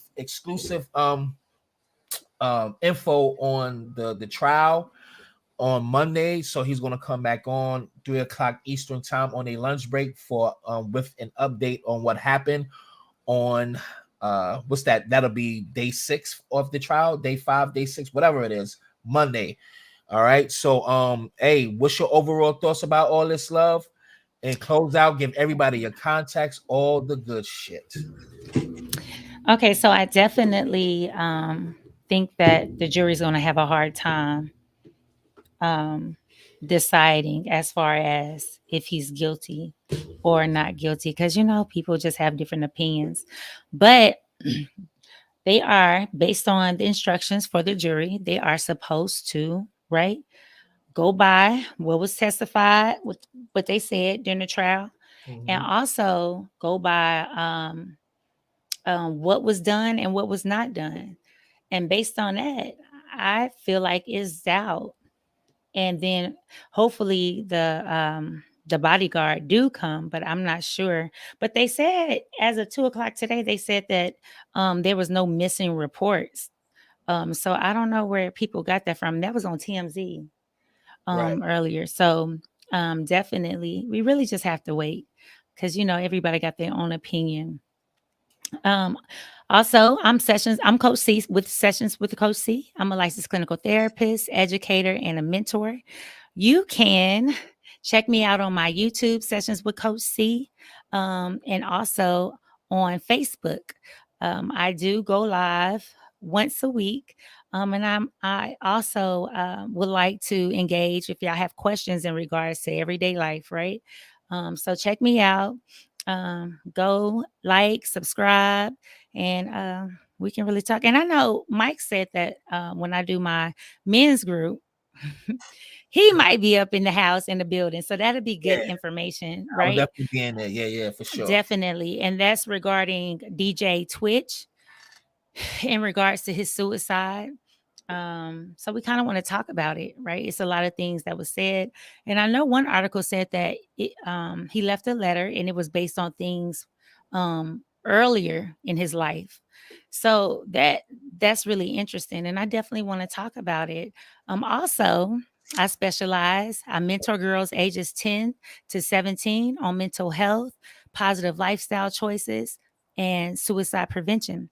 We talk about everything. We talk about colorism. We talk about conflict resolution. We talk about basic problem solving. We talk about depression. And I give them good coping skills. I have a 3-week one that's preferably the 10 to 12. And the 6-week is the 13 to 17. So if you are interested in that, please go see me on IG or Facebook, Sessions with Coach C, DM me or text me, right, to 254-253-5366. And you would text EZ3G, right? Grow, Girl, Glow. So definitely come holler at me, y'all. I love doing this. Thank y'all for checking me out. And thank you for letting me be on here. Holler at me, y'all. All right, that's Coach C. Thank you, love. Appreciate you. You have a blessed one. Anything's possible. Bye, mother. All right, man. Thank y'all everybody for tuning in, man. Oh man, I might come back and talk about the what you call it, the 5'9" and the DJ Academics on that Gunna shit. So that was really good too. So thank y'all everybody for tuning in. Y'all have a blessed one. Peace. God damn it.